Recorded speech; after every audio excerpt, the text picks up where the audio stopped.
watching Republic.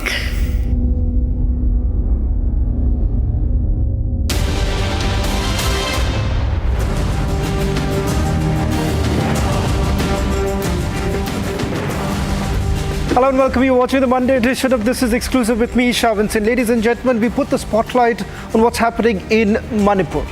Arson, violence, a clampdown.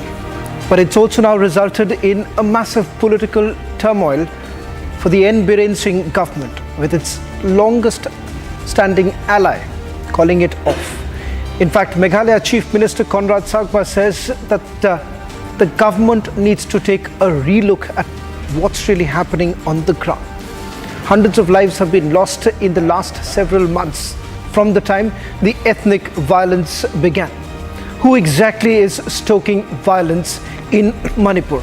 A ground report coming in a short while from now. All this and much more on this edition of This Is Exclusive. But up first, let's take you through the headlines we are tracking at this hour. एक है तो safe है, ये नरेंद्र मोदी जी की महाराष्ट्र सरकार की strategy है, हम आपको ये दिखाना चाह रहे हैं। ये देखिए, एक है तो सेफ है, देख लीजिए। As BJP amplifies a unity pitch with Ek Hai to Safe Hai slogan, Congress parliamentarian Rahul Gandhi mocks Hindu unity pitch.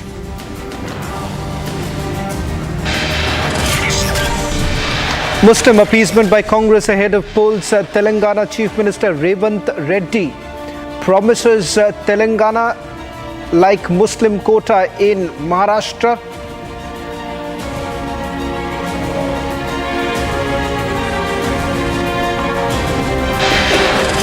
एक आम आदमी की सेवा करने के लिए जुड़े थे, वो आम आदमी से मेरे ख्याल से सब वो लोग खास हो गए हैं। Former Delhi Minister and Aam Aadmi Party leader Kailash Gahlot joins BJP, says everything is important for AAP except Aam Aadmi. Amid escalating tension in Manipur, Union Home Minister Amit Shah chairs a high-level meeting. Additional forces to be sent to Manipur.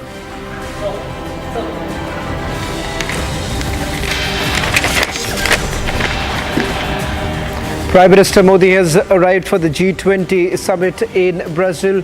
Gets a red carpet welcome. Stand by for more updates on the key summit.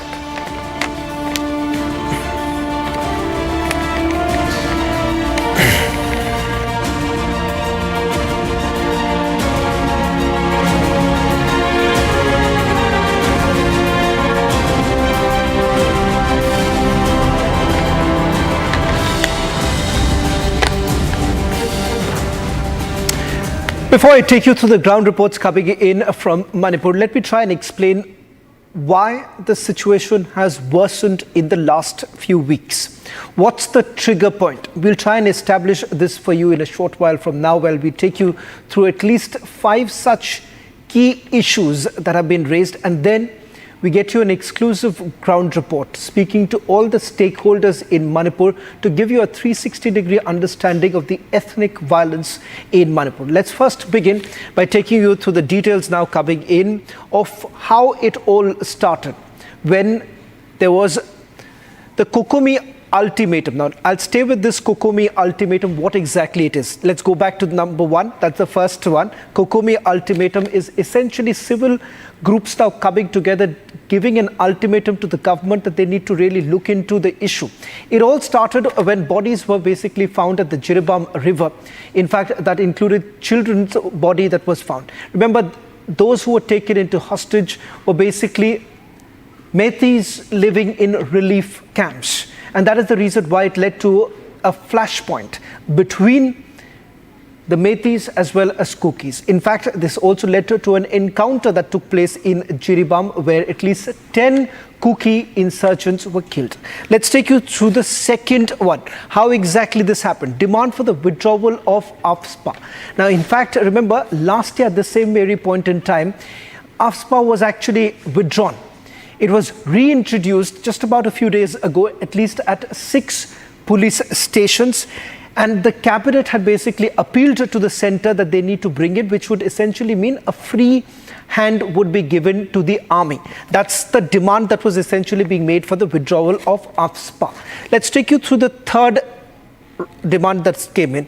The tribals were basically demanding that the AFSPA expansion should actually take place and should not be perhaps restricted to only few areas. Now, the 6 police station jurisdiction that you're really looking at, it's only around the Imphal Valley area itself where you're looking at the AFSPA expansion. Now, most of the Kuki Zo dominated areas, they were demanding a comprehensive expansion of the AFSPA area. It's so that they could basically look into the situation.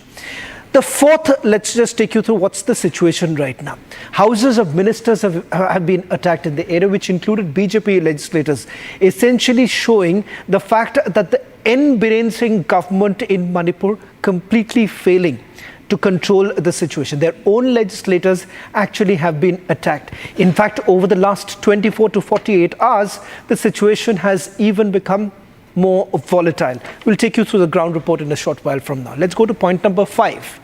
It's the CRPF officers who have basically been rushed to Manipur. We are given to understand that at least 50 companies of the CAPF will now be sent to Manipur to control the situation. This was also decided in the meeting that took place in the national capital. So once again, the centre essentially intervening right now. Let's also take you through point number 6, that's back-to-back MHA meetings that have taken place, just to give you a sense of how the Home Minister has now stepped in. You've had Union Home Minister cutting short his campaigning and coming back to the national capital, also looking at sending the Home Secretary to Imphal, who landed a short while back. Let's take you through point number 7. NPP, remember, Meghalaya Chief Minister Conrad Sangma's party has about a substantial number of legislators who were supporting the N. Biren Singh government. Sunday late evening is when Conrad Sangma's party, NPP, withdrew the support, and this is a statement that was made by the Chief Minister stating that N. Biren Singh's government should perhaps be looking into this issue much more seriously. Let me just take you through some more breaking news now coming in on this entire matter. A Chief Minister had basically called in for a meeting that was called in a short while back. In fact, let me just take you through the details now coming in. Let's take you through the details now coming in of the meeting that's underway. The meeting has begun at the Chief Minister's office. Around 20 legislators of the ND are currently inside. NPP's 5 MLAs are also in the meeting. NPF's 5 MLAs are present too. In fact, as far as NPF is concerned, remember that happens to be one of the oldest ally of the Bharatiya Janata Party, who a short while back said that there is no reason why they need to withdraw support from the government, that they would continue supporting the government. The NPP, which is basically headed by Meghalaya Chief Minister Conrad Sangma, his legislators have actually pulled off. Remember, this particular meeting that is basically underway is trying to look into the situation currently as to how exactly can that be brought under control. Important to point out here that while N. Biren Singh's government is not a minority government at this point in time, BJP has a comfortable majority in the state of Manipur. But having said that, there is a lot of indication that something is brewing right now, and perhaps the centre could actually intervene. Will that essentially mean that N. Biren Singh will finally have to step down? Will that decision be taken by the centre? That's something that we'll have to wait and watch. But before that, let me just quickly take you through a ground report, giving you a sense of what's the current situation like in Manipur.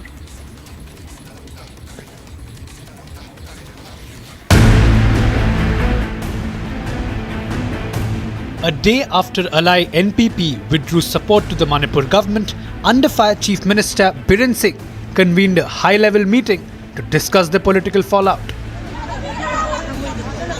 Opening up on the withdrawal of support to the government, the NPP alleged that its suggestions to end the strike, including confidence-building measures, fell on deaf ears.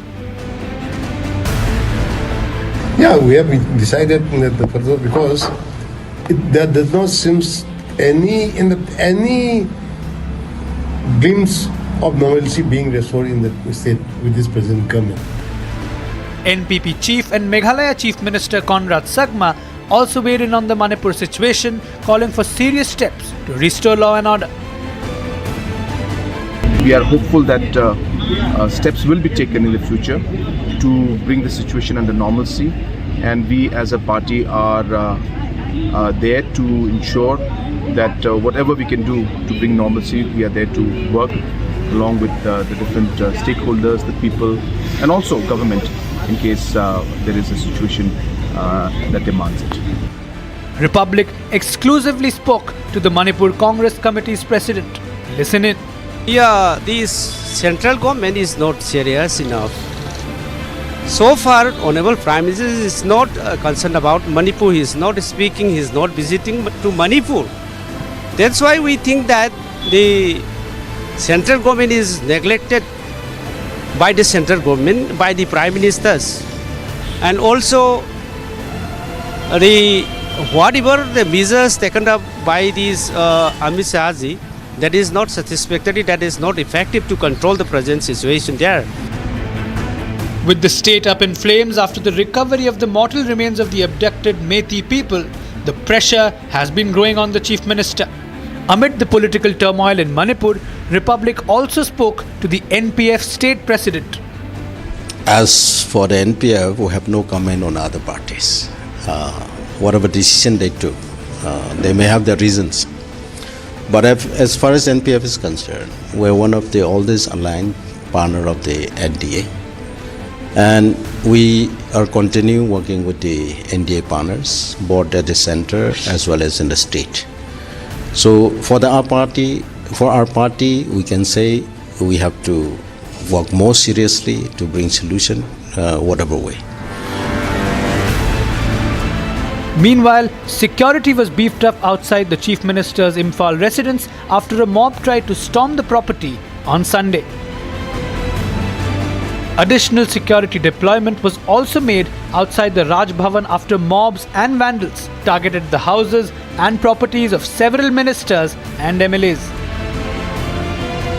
The Ministry of Home Affairs is organizing back-to-back meetings to discuss the situation in Manipur. In fact, the Union Home Secretary was also rushed to the state.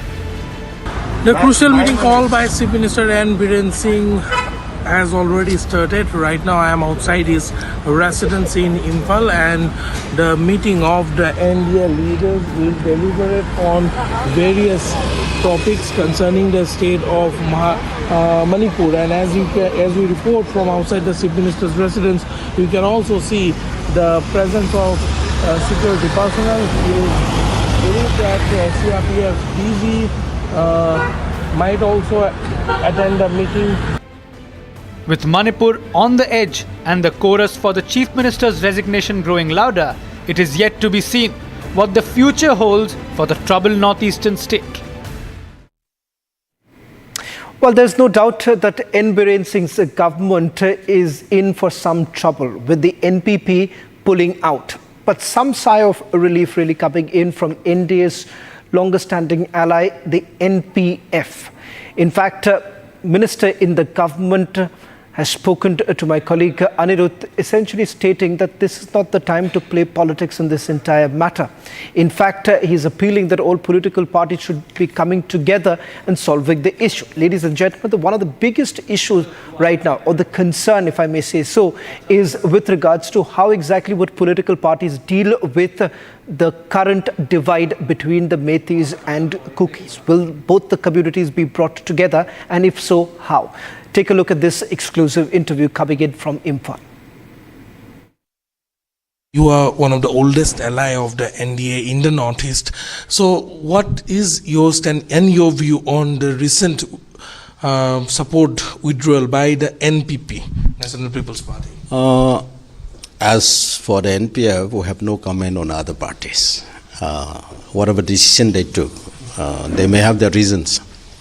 But as far as NPF is concerned, we're one of the oldest aligned partner of the NDA. And we are continuing working with the NDA partners, both at the center as well as in the state.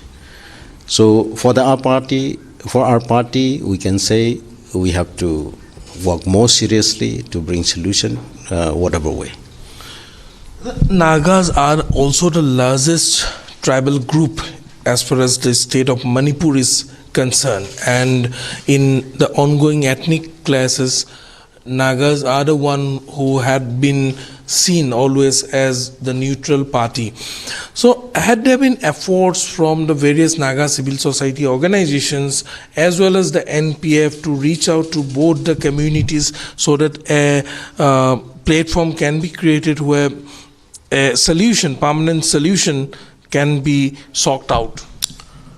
As far as Nagas are concerned, at the community level as well as from the legislature's level, we have restrained ourselves from siding with any party. And from the legislature side, we did our best to reach out to the communities who are now having a conflict. I cannot say we have been successful at the moment, but we will continue to find a way to reach out to everyone. As far as the civil societies are concerned, they are also doing their best to reach out to both the communities who are engaged in the conflict at this juncture. The additional security forces have been deployed in the state, and the Ministry of Home Affairs has been monitoring the situation round the clock, and the center as well as state is working in tandem to address the issues and concern of both the communities. How do you think a permanent solution can be sought out at this juncture? You see, as far as our party is concerned, we would like the security, especially central forces, to take more strict action. We would like the operation to happen in all the areas, not only valley and hills. And the publics are armed today. Operation has not been seriously carried out so far. That is one step that the security needs to do. Another thing is the public leaders, social organization leaders, have to control their respective community and try to find an avenue to have a dialogue and try to sort it out between the communities. Then only solution will come. Action from the security alone also cannot bring permanent solution. Public have to understand each other. There has to be forgive and forget. If we cannot forgive one another, even if the government take a strong action against any individuals, this cannot be easily solved. So public leaders, social leaders also have to own the responsibility and play bigger roles in order to bring understanding among all communities. So today a very important and crucial meeting has been called by the Chief Minister with all the ministers and the MLS. What will be the agenda of this meeting, and what things are going to be addressed? Agenda as of now, I have not got it yet. But the meeting probably is to bring the solution, what could be our better role for the government to play at this juncture. That could be the main agenda. Well, let's just get you a quick update as to what's really happening in Imphal as we speak. A meeting is underway at the Chief Minister's office. In fact, my colleague is present outside the venue of the meeting. Anirudh, just walk us through the details that you're picking up. Are you looking at a possibility that N. Biren Singh perhaps may step down in the days to come? Well, Sawan, that is very too early to comment as of now, because, though the NPP has withdrawn support from the government and Biren Singh-led government, there are 5 legislators of the NPP who are attending the meeting which has been convened by the Chief Minister. So, yes, there have been twists and turns going on in the state of Manipur, but whether N. Biren Singh will step down is not yet clear. However, on earlier occasions, while speaking to the Republic Media Network in various of his interviews, when we asked about he stepping down, he had always been vocal on the aspect that if the Prime Minister or the central BJP leadership asks him to resign, then he will not wait a minute and will immediately tender his resignation. This has been the stand of Chief Minister N. Biren Singh for quite some time. But as of now, making an assumption will be too early. Sawan. Much, Anirudh, for getting us that quick report from Imphal. In fact, my colleague Anirudh also spoke to the NPP key member Joy Kumar, who was the former Deputy Chief Minister of Manipur. Listen in. You have decided to withdraw support.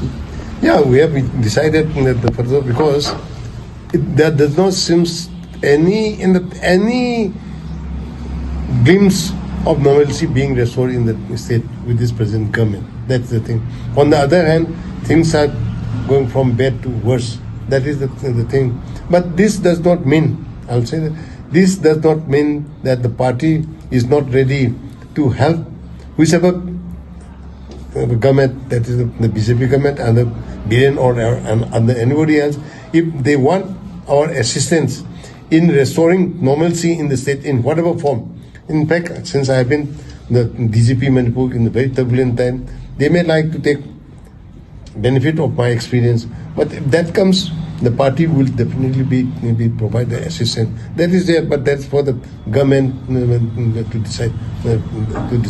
And we'll see on our own as a party, saving for the state of Manipur and for the people, welfare of the people. We'll make all out efforts to restore on our own, to restore normalcy in the state. We had suggested a few things in our memorandum to Amit Shahji in the month of May last year, after the incident took place, May 3rd incident took place, in which we have suggested things that confidence building measures be taken. Both for Meitei as well as the Kukis. Shifting focus now to the other political story now coming in. Telangana Chief Minister Revanth Reddy raked up the Muslim reservation issue. In fact, says that what was established in Telangana could once again be established in Maharashtra too if the Congress actually comes to power. But this hypocrisy of the Congress party has now been busted by the BRS. The BRS has essentially taken on the Congress party, indicating that this is nothing but the hypocrisy of the party who has not been able to implement most of the promises that they've essentially made during the Telangana elections. Listen in to what KTR had to tell my colleague Gopi. Sir, our first question to you would be, just a short while back, you have reiterated the fact how Rahul Gandhi speaks about the atrocities on Dalits and Adivasis. While on the other hand, we have seen how in Revanth Reddy's constituency in itself have seen attacks on Dalits and Adivasis or the senior government officials. What do you have to say about this? Well, Rahul ji has all the time in the world to talk about Manipur, to talk about UP, to talk about Lakshadweep, to talk about atrocities being perpetrated elsewhere in the country where Congress is not in government. But when it comes to Congress government in Telangana, he seems to be completely blindsided by whatever he's getting from Revanth Reddy. So all I would say to Mr. Rahul Gandhi is, sir, please rise to the occasion. You're the leader of the opposition today. So please rise to the occasion. You have said yourself before the election, if the people of Telangana need me, I will be there, in a whisker. So today the women, whose husbands have been jailed, whose kids have been jailed by the Revanth Reddy government and their coercive tactics in Kodangal are calling you. Please come to Kodangal, please visit them, please meet with them, please understand their pain and anguish, and please do something about it. Or at least call your chief minister to do the needful. You cannot continue to just merely confine yourself to lip service, because you cannot continue to say that my heart beats for Dalits, Adivasis, tribals and OBCs and Constitution, I am the savior of Constitution. On the other hand, you cannot just stay mum on this subject. Coercive tactics of the chief minister and his brother, and allegedly the land acquisition is being done for the son-in-law of the chief minister. All these are serious allegations, and more than 30 farmers who are all from backward classes being in jail is a very, very atrocious thing. So therefore, Mr. Rahul Gandhi needs to step up and start answering questions, not ask questions. Also, AIM, PLB as well as Ulema Board have extended their support to Congress in general, the Mahavikas Aghadi as a whole. And they have also promised Muslim reservation, as Revant Reddy has also repeatedly said this. How do you look at this? Well, on the issue of reservation, be it for Muslims or be it for backward classes, which Congress party has been talking about, our view has been clear. In fact, we implemented 4% reservation in Telangana in the last 10 years. In fact, we also had made a promise to enhance reservations based on socio-economic condition of not just Muslims, but various other classes, including scheduled castes and tribes. We have increased reservation of scheduled tribes from 6 to 10 in Telangana. We are for lifting the cap on reservations, which is 50%. We are for that. But at the same time, Mr. Rahul Gandhi should stop fooling the country and stop fooling the OBCs. Because, on the one hand, his government in Telangana is indulging in caste census. But उनके पास कोई end game नहीं है. क्योंकि उनको पता है कि 50% का एक बार लगा हुआ है सुप्रीम कोर्ट की तरफ से. When they know very well that they can't do it in the current situation, current circumstance, yet they continue to play havoc and continue to play a cruel joke on the OBCs in Telangana, which is sad. You've also spoken about the dual ideology of Rahul Gandhi on Adani. How do you look at this? How do you substantiate? Well, I find it very interesting and funny. It seems to me that there is another Rahul Gandhi altogether when it comes to Adani, because apparently, like good cop and bad cop routine, there is a good Adani and a bad Adani. Good Adani when he does business with Revanth Reddy. Good Adani when he gives him a check of 100 crores. क्योंकि राहुल जी का मैंने भाषण सुना महाराष्ट्र में, उन्होंने कहा कि कोई 40-50 करोड़ ऐसे ही आराम से नहीं दे देता, कुछ ना कुछ उसके पीछे छुपा रहता है. तो मैं पूछना चाहता हूँ राहुल जी से, जब अदानी रेवंत जी के साथ बिजनेस करते हैं, कांग्रेस गवर्नमेंट के साथ बिजनेस करते हैं, तो अच्छे अदानी हैं. अब सेम अदानी अगर मोदी जी के साथ बिजनेस करते हैं तो ख़राब कैसे हो गए?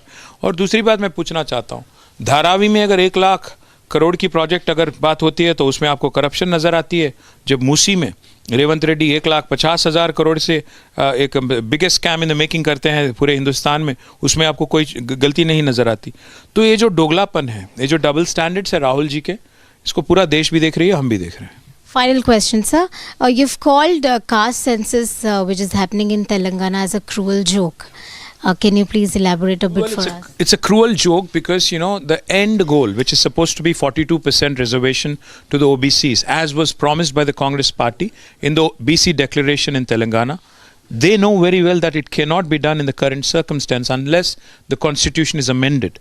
So knowing fully well that it cannot be done, seeking this information, and going door to door and doing this enumeration, which is filled with about a questionnaire of 75 questions, is definitely a cruel joke. Because आपको जब पता है आप कर नहीं पाओगे, क्यों आस दिखाते हो? गलत आस, मतलब फॉल्स होप क्यों दिखा रहे हो? बस यही हमारी सवाल है.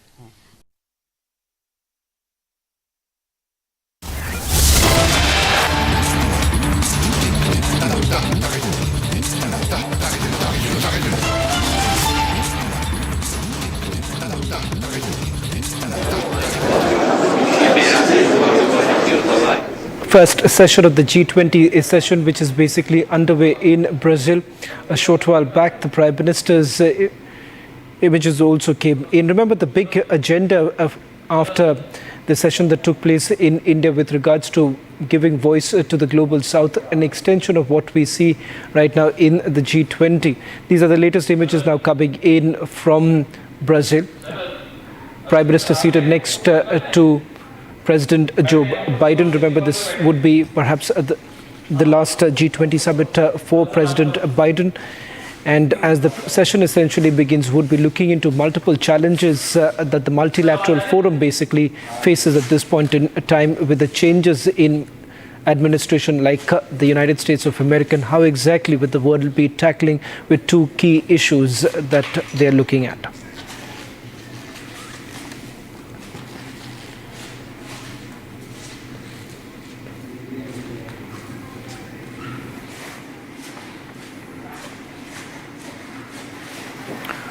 All right, these are pictures coming in of the first session, the plenary at the Rio de Janeiro Convention Center, where the G20 Leaders Summit is taking place. And Prime Minister arrived about 12 hours back at the Gahlot International Airport, was received, given a grand welcome, and now he's part of the summit itself. In fact, what we are seeing panning out is the launch of the Global Alliance Against Hunger and Poverty. In fact, it is an initiative that goes back to India's presidency last year. That's when the framework was set up. In the pictures, you see all the world leaders, Giorgia Meloni, Prime Minister Modi there, with Ajay Bagga, the World Bank president, and other leaders in quick succession. We are seeing, as we flip through these frames coming in from the G20 summit venue in Rio de Janeiro, Brazil. And India is Prime Minister there sitting next to Joe Biden, the US president, the outgoing US president. And this summit is taking place at a very important time in world geopolitics, and a transition of leadership happening in the United States. The war in Europe are continuing. In fact, there has been an increased intensity that we have seen over the last 1 week. And India is part of the Troika, which is the past president and the present president of G20, which is Brazil, and the next president, which is going to be Saudi Arabia, I believe. And so all these three nations constituting the Troika, there is going to be a session dedicated to the themes spearheaded by these three nations. And after this launch event of the Global Alliance Against Hunger and Poverty, immediately after that, there is the first session, which is again on fight against hunger and poverty, and which is going to last for about 2.5 hours. That really gives you an idea of the kind of focus that the G20 leaders have this time on the issue of hunger and, of course, poverty eradication. After which the leaders would be closeted for an hour for a working lunch, and which would be served in the plenary room itself, we are being told, which means that the summit itself is chock-a-block with sessions that the leaders have no time to sort of go in a retreat and have a leisurely lunch. After that, there is a session on reform of the institutions of global governance, in which we are going to discuss, in the pictures, Prime Minister having a light-hearted conversation with Joe Biden. Earlier we saw pictures of President Xi Jinping. Remember, Chinese president skipped the G20 summit in New Delhi last year, but is there in Brazil. And India is also part of BRICS with Brazil and China, and of course Russia and South Africa. We have Cyril Ramaphosa, the South African president there, having a three-way chat between President Biden, South Africa's Cyril Ramaphosa, and Prime Minister Modi there. You can see Anthony Albanese behind them, and behind Prime Minister Modi is External Affairs Minister S. Jaishankar, Justin Trudeau loitering around somewhere, and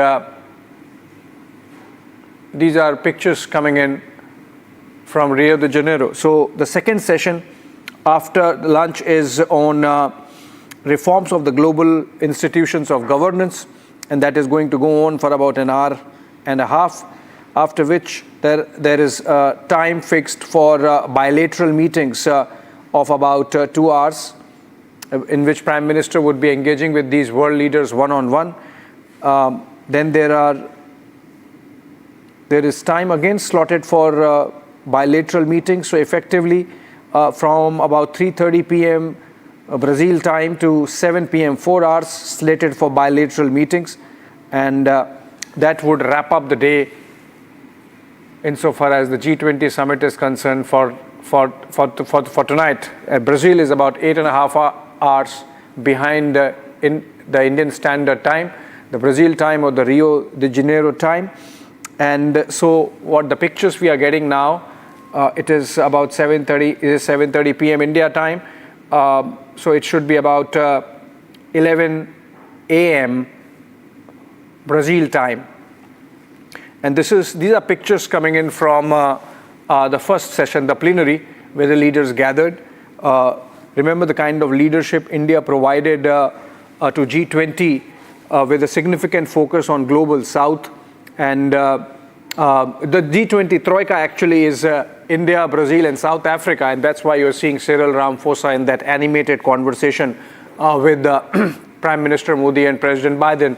It's interesting, the seating arrangement where Prime Minister is sitting next to the US President, or the US President sitting next to Indian Prime Minister, and Prime Minister, of course, sitting next to the present chair, which is Brazil, and President Lula da Silva there.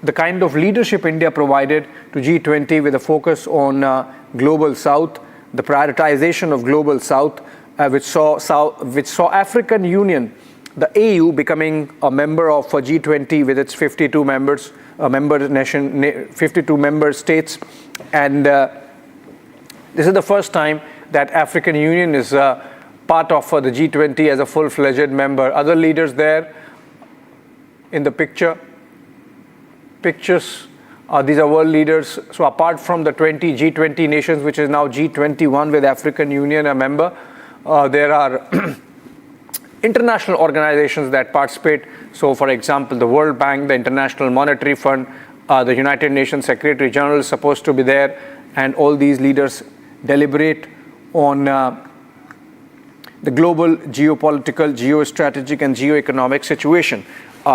It would be interesting how the present G20 Leaders Summit responds to the ongoing wars, one in Europe between Russia and Ukraine, the other in West Asia between Israel and Hamas. We'll keep close track of the developments there and keep bringing to you those pictures from Rio de Janeiro in Brazil, where the G20 Leaders Summit is taking place. Moving on for now, coming back home and to Manipur. Amid the unrest in the state, Chief Minister N. Biren Singh is holding a meeting with the NDA legislators and ministers at the Chief Minister's office. Around 20 legislators of the NDA, including 5 of the NPP and 5 of the NPF, are in the meeting. Now that's interesting because NPP had withdrawn support from the BJP government of the N. Biren Singh, the BJP government of N. Biren Singh yesterday, and despite that, of the 7 NPP MLAs, if 5 are still there in the meeting, it's very interesting development. Let's try to understand what's happening on the ground. Anirudh Bhakat joins us, our correspondent there, live from the ground in Imphal. Anirudh, if you can tell us, how come these 5 NPP MLAs are there in the meeting, and what does that mean? Can we say that the N. Biren Singh government is stable and secure, and that it's not falling anytime soon? Well, I would say, given the fact that still many BJP legislators are missing from this meeting, it is also a clear indication that the numbers game, if the numbers game we go by, then numbers are not definitely in favor of Chief Minister N. Biren Singh. However, yes, he has managed to get the support of the 5 NPP legislators, though the NPP had officially withdrawn, and former Deputy Chief Minister Joy Kumar has also clearly said that they are willing to work with a new government or a new Chief Minister, but not the incumbent one. 5 of the NPP legislators who had been in constant touch with Chief Minister N. Biren Singh are present inside in this meeting. NPF has already made it clear that they are not going to withdraw support from the government. They will continue to be an ally of the NPF. So yes, the indication that some of the NPP legislators being there, yes, the Chief Minister N. Biren Singh has managed to gain their support. However, 2 of the legislators are reportedly in Delhi, and they are not going to beg the government. Anirudh, stay with us. That's an interesting aspect that you are indicating to, that while the NPP MLAs are there, the BJP MLAs are missing, which means that there is still a political crisis panning out, and that's why it seems the Chief Minister there at his office, closeted with all the NDA MLAs, trying to tide over the crisis. Moving on, but staying with the story, which is that the Rashtriya Swayam Sevak Sangh, the RSS, has condemned the latest violence in Manipur.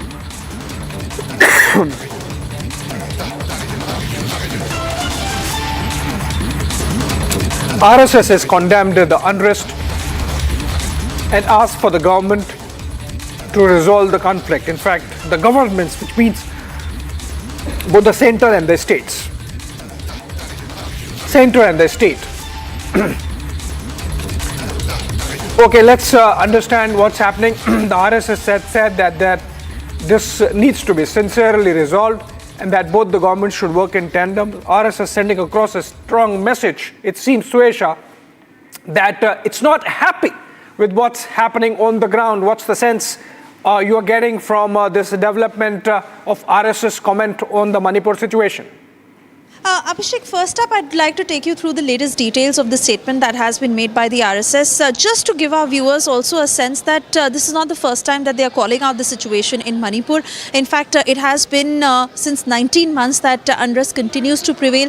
This, of course, when the centre had intervened and we had seen a slight respite in between. But even in 2023, the RSS had urged for peace in Manipur. And yet again today, the RSS is calling both the centre and the state to sincerely, quote unquote, resolve the issue in Manipur. Certainly tense. In fact, the statement that has been released by the RSS that reads, and I quote, that we strongly condemn the recent spate of violence, particularly focusing on merciless killing of women and children by the Kuki militants after taking them into captivity. It is unfortunate that 19 months of violence in Manipur, which started on the 3rd of May 2023, has remained unresolved. Due to the ongoing violence, innocent people have suffered immensely. The RSS Manipur strongly condemns the inhuman, brutal and merciless acts of killing women and children after taking them into captivity. The act is cowardly and goes against the principles of humanity and coexistence. The central and state governments should sincerely resolve the ongoing conflict as soon as possible. This statement coming in from the RSS yet again after what had happened in Jiribam district. Now, even referring to today's developments, Abhishek, where we've seen not just the political rivals of the BJP, but even their own alliance partners in Manipur, the NPP having called off its alliance with the BJP in the state. Although that does not topple the government in any which way, but the kind of comments made for Chief Minister N. Biren Singh, where a lack of leadership and a failure of leadership is being called out. We understand that today a high-level meeting was chaired by Union Home Minister Amit Shah, where the centre is not just monitoring the situation in Manipur very closely, but also 50 CAPF companies that are also to be sent to Manipur in order to take the situation under control. Yes, it has been rather tough to actually find a long-term resolution, given how the Kuki versus Meitei conflict has been ongoing. But especially after what happened in Jiribam and the kind of unrest that has been unfurling ever since, today the RSS yet again has put out this statement over the ongoing unrest and urging the centre and the state to resolve the issue.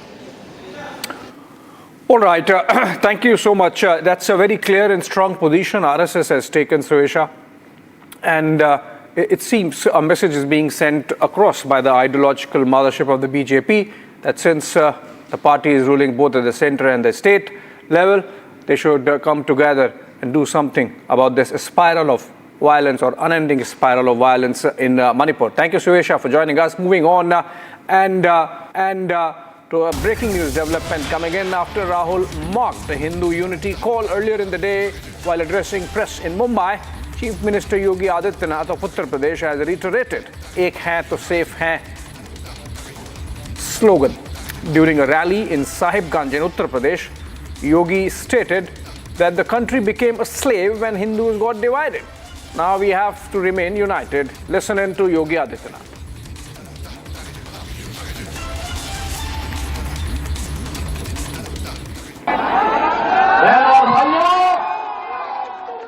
अब पटना नहीं है, बटे थे तो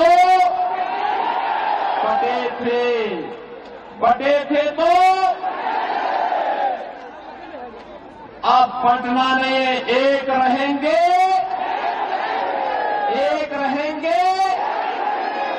safe रहेंगे, एक रहेंगे, safe रहेंगे।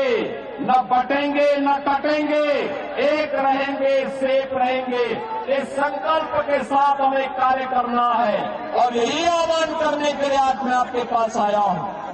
बहनों और भाइयों, मैं आपसे कहना चाहता हूं, अयोध्या में अगर हिंदू बटा नहीं होता, 500 वर्ष पहले जाति के नाम पर बटा नहीं होता, तो अयोध्या में अपमान नहीं झेलना होता।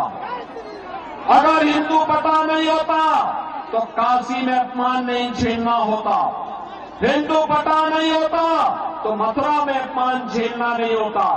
हम इस जब बटे थे तो अपमान झेलना पड़ा था और इसीलिए मैं आपका आह्वान करने के लिए आया हूं कि बहनों और भाइयों, बटना नहीं है।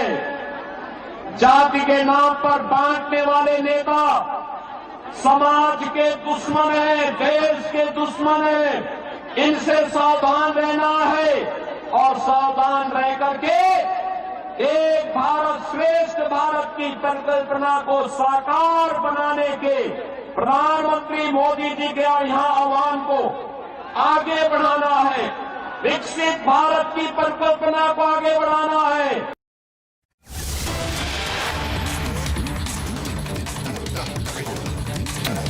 All right, getting a breaking news development coming in. Gangster Lawrence Bishnoi's brother, Anmol Bishnoi, a gangster in his own right, who's involved in multiple cases of crime, including murder.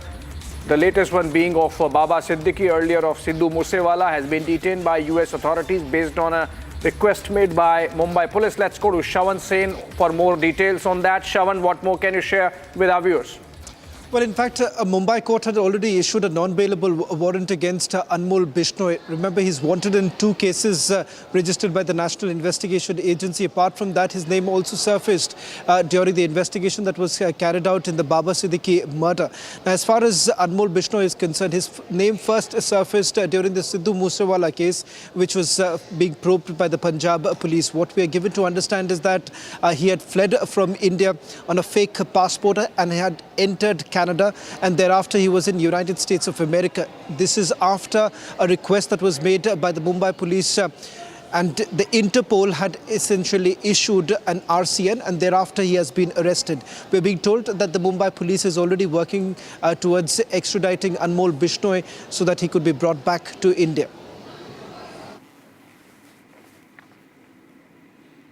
All right, thank you so much, Shawan, with those details.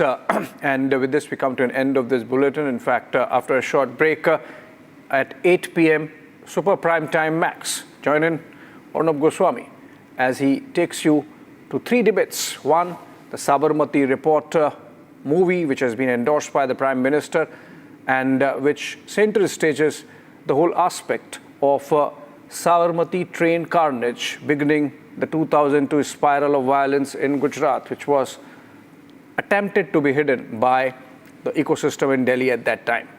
Short break.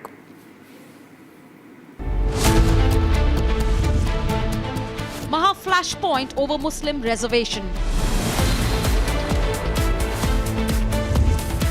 After Telangana, Congress Muslim quota in Maharashtra. BJP versus Congress showdown over Maha-Muslim quota. Debating tonight at 9 p.m. 13,000 placements last year. At Amity, we are committed to nurturing passionate, hardworking and proactive professionals.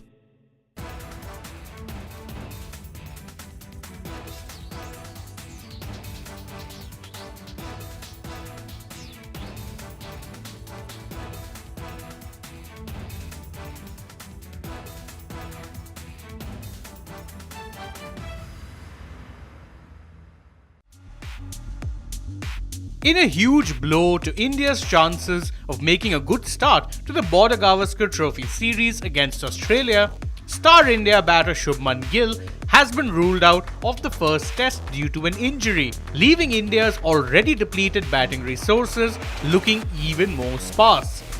Gill suffered an injury to his left thumb while fielding during India's intra-squad match simulation and underwent scans on the thumb. Those revealed that he had sustained a hairline fracture and would thus not be available to play in the first test against Australia that starts on November 22nd. He hurt his thumb while fielding in the slips. He was sent for scans and it seems he's suffering from a hairline fracture. He will miss the first test due to the injury but should return for the second, a BCCI source was quoted as saying, according to media reports. This raises questions over who will play in the all-important number 3 spot for India, as that has been Gill's position in recent test matches. To make matters worse, there have been other injury woes to certain batsmen in the Indian team ahead of the series. Virat Kohli had suffered a minor injury scare during a practice session, and KL Rahul was also struck in the elbow by a delivery from Prasidh Krishna. The good news is that both are doing fine and should be available for the first test. Sarfaraz Khan also suffered a blow to the arm and was seen leaving a net session while clutching his arm. There have been no reports of him being unavailable, meaning the elbow injury he sustained isn't as serious as first feared, and he should also be part of the playing 11 in the series opener. However, there are doubts over the availability of captain Rohit Sharma. Rohit and his wife Ritika Sajde recently welcomed a son into their family, and it is unclear if Rohit will travel to Perth at the last minute in order to play the first test. Reports suggest that he has told the team management of his availability from the second test onwards, which means India will be without both Rohit and Gill for the first test of the series that will take place at the Optus Stadium in Perth. India are coming into this series on the back of a historic 3-0 home series.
Director, the taste of success.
Getting in some more breaking news right now. This is coming in from the Indian Coast Guard, where we're being told that there was a hot pursuit on the sea between the Indian Coast Guard and the Pakistan Maritime Security Agency ship PMS Nusrat.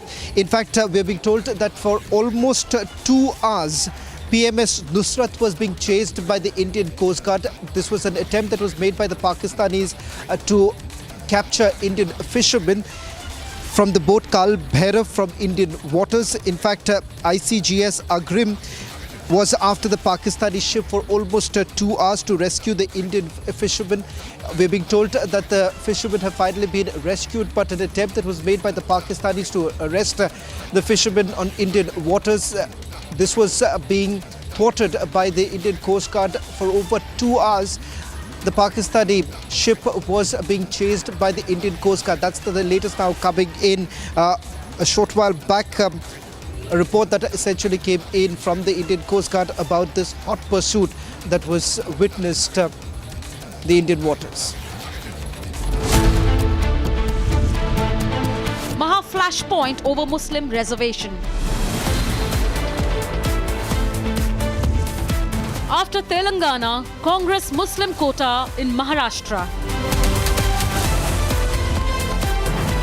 BJP versus Congress showdown over Maha-Muslim quota. Debating tonight at 9 p.m. 13,000 placements last year. At Amity, we are committed to nurturing passionate, hardworking and proactive professionals. In a huge blow to India's chances of making a good start to the Border Gavaskar Trophy series against Australia, star India batter Shubman Gill has been ruled out of the first test due to an injury, leaving India's already depleted batting resources looking even more sparse. Gill suffered an injury to his left thumb while fielding during India's intra-squad match simulation and underwent scans on the thumb. Those revealed that he had sustained a hairline fracture and would thus not be available to play in the first test against Australia that starts on November 22nd. He hurt his thumb while fielding in the slips. He was sent for scans and it seems he's suffering from a hairline fracture.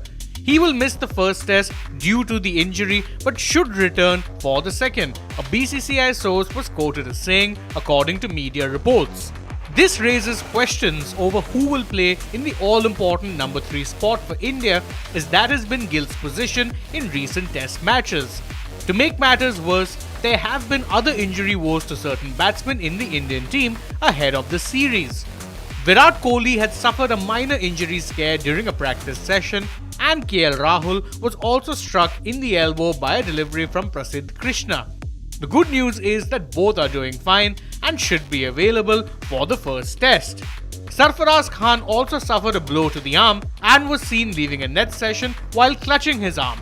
There have been no reports of him being unavailable, meaning the elbow injury he sustained isn't as serious as first feared, and he should also be part of the playing 11 in the series opener. However, there are doubts over the availability of captain Rohit Sharma. Rohit and his wife Ritika Sajde recently welcomed a son into their family, and it is unclear if Rohit will travel to Perth at the last minute in order to play the first test.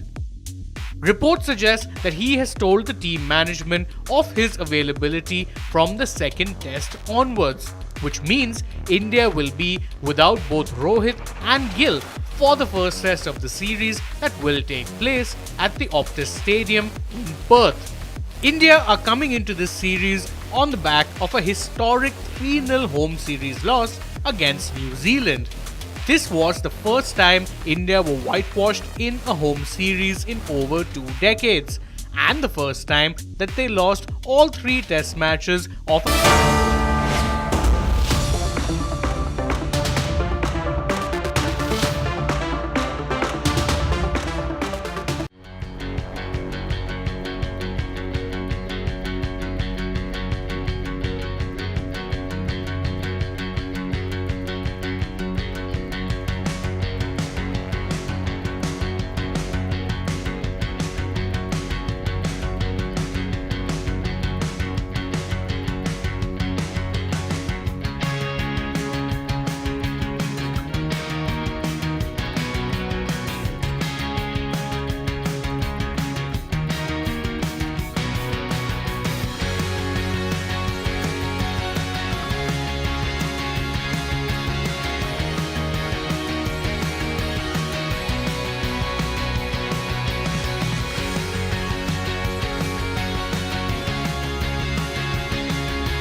Republic Media Network headquarters. It's time for Arnab Goswami on the debate.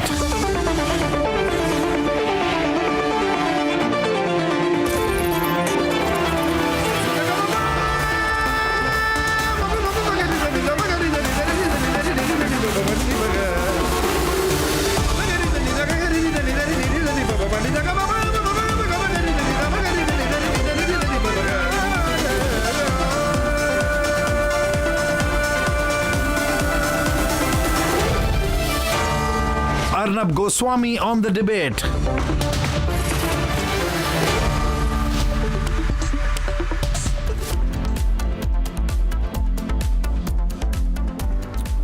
Yes, ladies and gentlemen, it's time for the debate, and on the debate I like to talk about uncomfortable issues. Issues that make other people queasy. Issues that other news networks avoid. And one fundamental issue which everyone avoids is what happened in the S6 coach of the Sabarmati Express when it was burnt with all the passengers inside in Godhra. Yes, viewers, all the politically correct left liberal types who like to talk about the Gujarat riots never want to talk about the trigger incident. They don't want to talk about what happened in Godhra. And now the film has come out which talks about Sabarmati Express and what happened in the S6 coach of the Sabarmati Express. And this issue came up in the news when the Prime Minister over the weekend said that it is very good that there is a movie about the burning of the Sabarmati Express in Godhra in 2002. And the Prime Minister wrote on X, he said, it is good that this truth is coming out. And that too in such a way that common people will see it. A fake narrative can persist only for a limited period of time. Eventually, the facts will always come out. Yes, they will, ladies and gentlemen, they will. But only if the media also plays a responsible part. So here are a few questions from my side. Why should we not talk about what happened in the S6 coach, where 58 victims were burnt alive inside the S6 coach of the Sabarmati Express? Who burnt them alive? Why should we not talk about the 27 women who were burnt alive in the Sabarmati Express? Why should we not talk about the 20 children, innocent children, who were burnt alive in the Sabarmati Express? Why should we not talk about the fact that 81% of the victims in the Sabarmati Express burning were women and children? Why should we not talk about the indiscriminate stone pelting that took place on the Sabarmati Express? Why should we not talk about the 4 coaches of the Sabarmati Express that were burnt by a mob of 2,000 crazy people? And why should we not talk about the fact, and this is the most important point, that the victims there, their only fault was that they were car sevaks returning from Ayodhya. Car sevaks returning from Ayodhya were targeted by the rioters and 58 victims died. 27 women were burnt alive. 20 children were burnt alive. And even for those people who talk about the post-Godhra riots, the truth is, ladies and gentlemen, the post-Sabarmati Express riots saw over 1,000 victims, but 254 were also Hindus. So Hindus were also victims. Unfortunately, in this country, whenever Hindus are victims, one side of the media tries to downplay that. The whole idea should be to show Hindus as villains and as perpetrators, never as victims. But viewers, the Sabarmati Express had 1,700 car sevaks on board. Their only fault was that they were Hindu. Thousands of car sevaks traveled from Gujarat to Ayodhya to take part in the Mahayagya of the Sri Ram Janmabhoomi Mandir. 2 days later, that train arrived 7:43 in the morning in Godhra. Before the train could leave the station, someone pressed the emergency brake, and then there was an attack by 2,000 mobs, and that is when there was stone pelting, and these people were killed, burnt alive. Dear viewers of Republic, there are vested groups in our country who want to present a one-sided narrative. Only and only and only and only the Republic Media Network presents the correct narrative. This is the new balance in the media.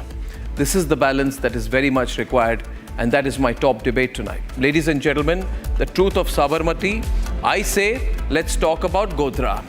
Debate number 2 this evening, you have Gahlot, top senior Aam Aadmi Party leader and minister who's quit to join the BJP. Has the BJP made a mistake by getting him when he's under investigation? And debate 3 tonight at 9 p.m. The Congress party turns completely a pro-Muslim party. They are now openly promising Muslim reservations on the campaign trails in Maharashtra. That's debate number 3. And here are the headlines this Monday evening on the debate tonight.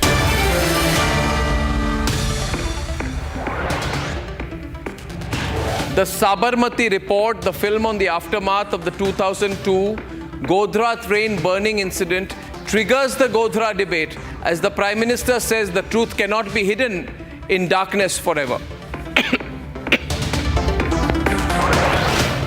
सुनने में आ रहा है कि ऐसा कोई narrative build करने की कोशिश की जा रही है, ईडी के दबाव में कर दिया, सीबीआई के दबाव में कर दिया, तो ये सारी मेरे ख्याल से गलतफहमी है। एक आम आदमी किसी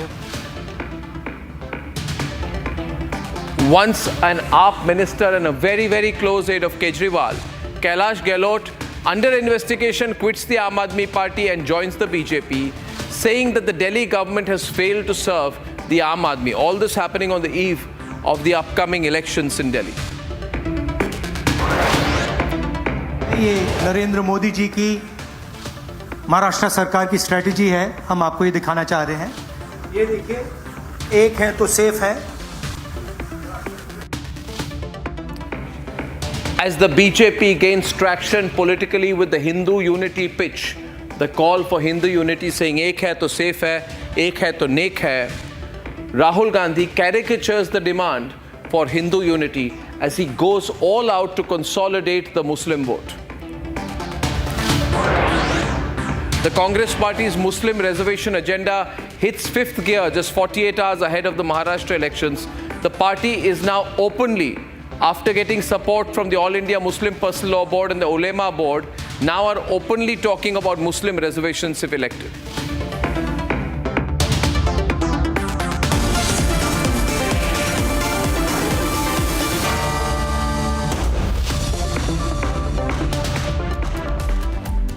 Well, the trigger for the first debate, ladies and gentlemen, is the new film on the 2002 Gujarat violence, which talks about what happened on board the Sabarmati Express, where 58 people, 81% of them women and children, were killed by a rioting mob of 2,000 people who targeted them only and only because the train was full of car sevaks. Now, this part of the narrative has never been put out by the Congi left ecosystem. It's coming out for the first time and is a huge political debate tonight. The film Sabarmati Report has stirred a nationwide debate on the truth of 2002. Prime Minister Modi took to social media platform X, hailing the effort in a manner that the common people can see it. The flashes of the 2002 Sabarmati Express attack still haunts the victims and their families. Over 59 people died on February 27, 2002, when 4 coaches of the Sabarmati Express were set ablaze by a mob of 3,000 people at Godhra. The car sevaks returning from Ayodhya became a target of this horrifying ordeal, with women and children being the highest of the fatalities. Prime Minister Modi, who was then the Chief Minister of Gujarat, came under tremendous criticism over the handling of the communal riots that ensued in the aftermath of the attack. While PM Modi was later given a clean sheet by a Supreme Court appointed SIT, and the Supreme Court upheld the report, the vicious agenda-driven politicization of the incident has not been forgotten. Godhra की हृदय विदारक घटना हुई और उसके बाद की परिस्थितियों में गुजरात हिंसा की आग में जल उठा। मुख्यमंत्री के तौर पर भले उस समय मेरे पास ज्यादा अनुभव नहीं था, लेकिन मेरा गुजरात पर, अपने गुजरात के लोगों पर अटूट भरोसा था। हालांकि जो लोग एजेंडा लेकर चलते हैं, वो उस समय भी घटनाओं का अपने तरीके से एनालिसिस करने में जुटे हुए थे। दुनिया में गुजरात को बदनाम करने की साजिश रची गई, एक निराशा का माहौल खड़ा करने की कोशिश की गई। However, the opposition has continued its attacks on PM Modi over the Godhra incident.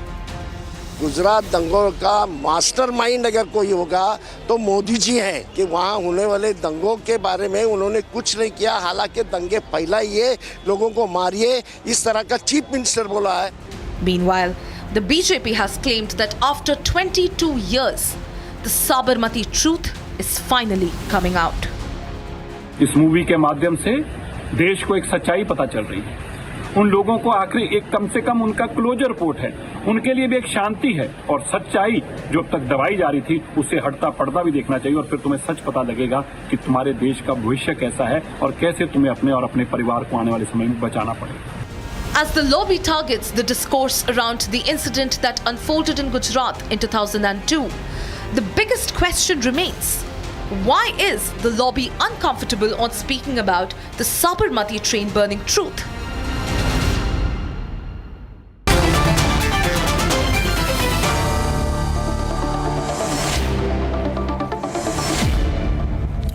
Siddharth Yadav, national spokesperson of the BJP, Uday Mahurkar, senior journalist, and he has a lot of expertise on the Gujarat incident. Sharan Shetty is a documentary director, and he's made this film, Forgotten 59, The Untold Godhra Story.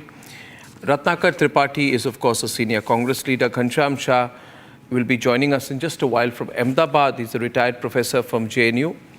Now, Ratnakar Tripathi, why should we not talk about the 58 people who were burnt alive? If Godhra had not happened, the Gujarat riots would not have happened. Am I right, Uday Mahurkar? The Gujarat riots happened because car sevaks were burnt alive. And families of car sevaks and children, 20 young children were burnt alive. How can we forget?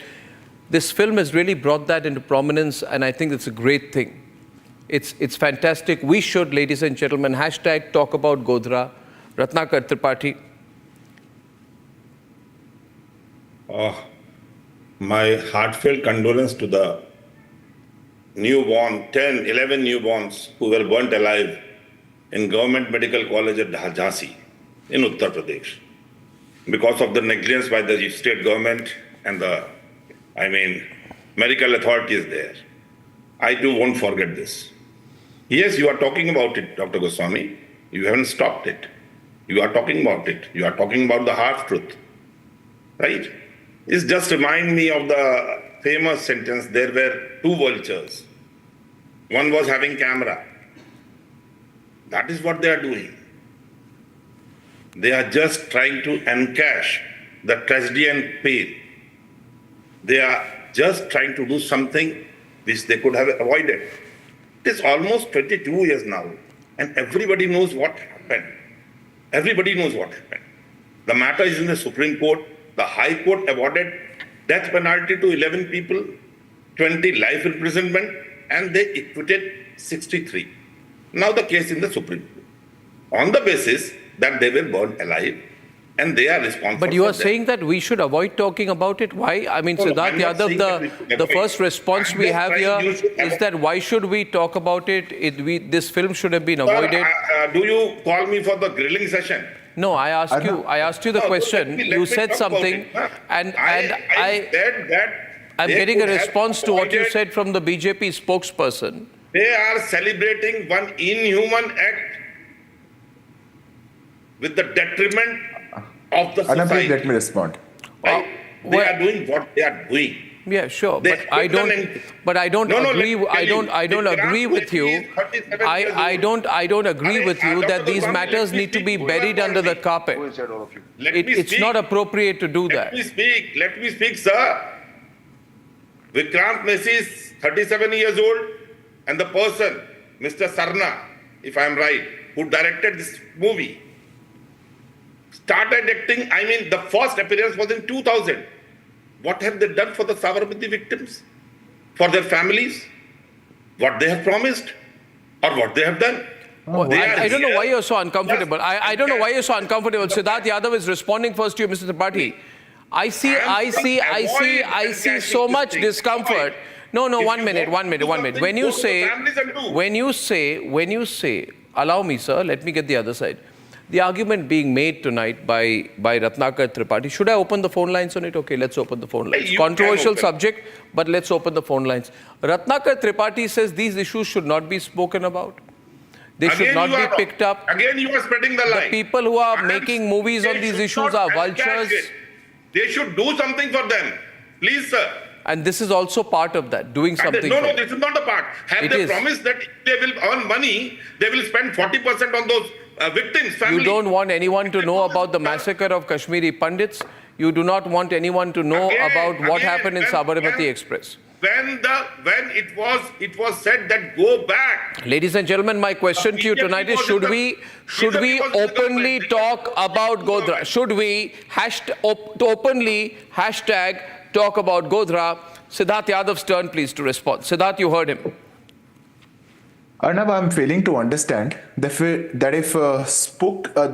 if truth is being spoken, then how is it celebration? How can Ratnakar Tripathi sit here and say that if a movie is being made on something which, shakes everybody up, something which is not spoken about in so many years, something that an entire ecosystem was always trying to hide under the carpet, and if a movie is coming out of that, the filmmakers have to come out and justify, give their earnings, do all of that. Have you given this argument for all other narrative movies that have come under your rule? Or is this your definition of freedom of expression? Because we very well know what the Congress party has done in the past. The history tells us that it was always the Congress party which always got uncomfortable with movies and the right to freedom of expression, with filmmakers exercising that right. Although you always, allege this on the other side, but it was Indira Gandhi and all Congress, leaders and all prime ministers who have always done that. We have seen what happened with the movie Andhi in 1975, Kissa Kursi Ka. We have seen what happened to, the Kishore Kumar songs. They were banned. So many movies were banned by the Congress party because there is one narrative that has to go out. Nothing apart from that narrative should go out. Because if that happens, Congress party is always uncomfortable. Precisely. Such an incident happened. You are always, you are very ready to talk about Godhra riots. But what is the harm and what wrong happened with the people in Sabarmati? Why it makes you so uncomfortable that you can't speak a word about it? That you would sit here and say, oh, the filmmakers are so-and-so age and they started making films in the year 2000. What have they done? Have you asked this question to all of the narrative movies? The truth, I need to... 1 minute. Mr. Yadav, just a minute, Dr. Goswami. I am challenging their intention. I know their intention. That is what Mr. Yadav I am saying. What is your intention? You forget the intention, sir. What is your intention? What is your intention? Okay, Ratnakarji, I want to say something about your intention. Can I say something here? Viewers, you see today, you see all the channels. They will discuss all the channels today, all the channels today will discuss what are the pollution levels in Delhi. They will not discuss this. They will discuss everything possible. They will discuss what the Kim Kardashian is wearing, but they will not discuss this. They will, oh my God, they will even discuss how pollution impacts dogs, but they will not discuss this. Because human lives don't matter if the humans are Hindus. Reality speaking tonight, and I'll just take 30 seconds because I believe I'm speaking to an audience. I believe that anyone less than 13 or 12 or 13 years old in 2000, sir, 1 minute, see how he's speaking over me. Viewers, why he's speaking over me?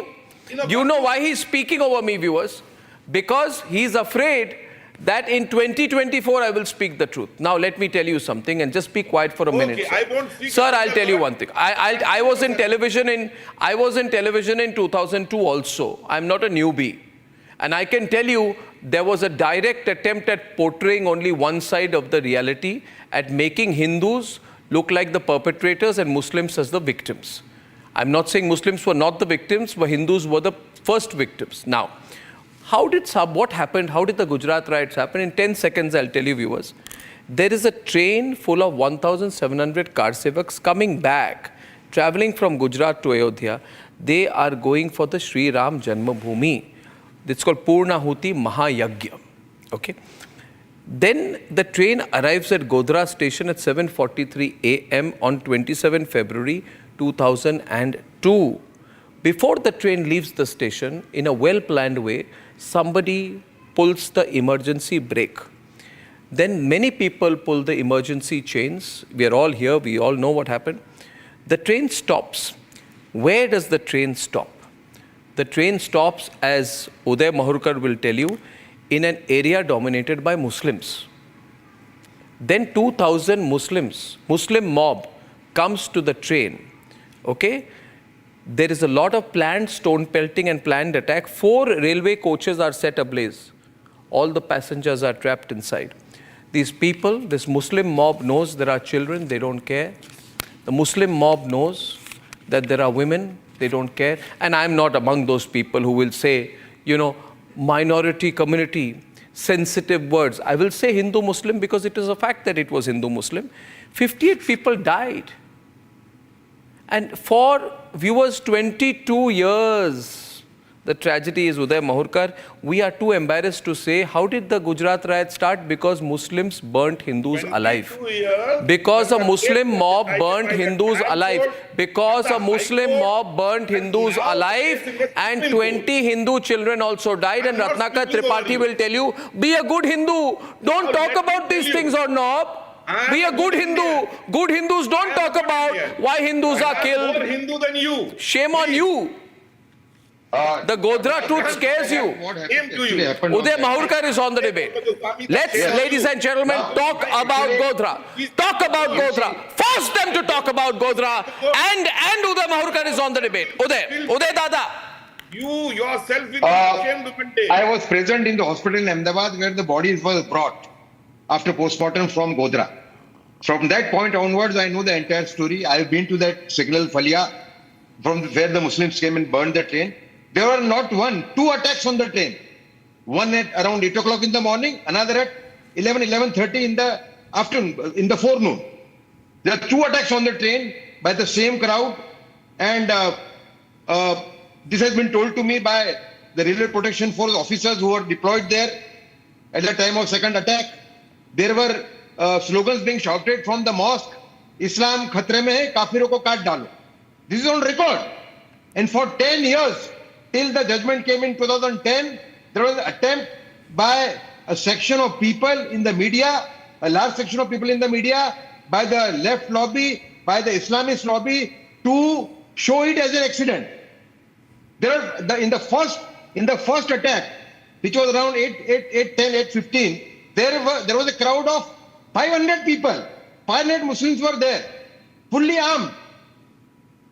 So I personally believe that the narrative for 10 years, almost 10 years, till people started talking about it, for 10 years was run by Deoband School.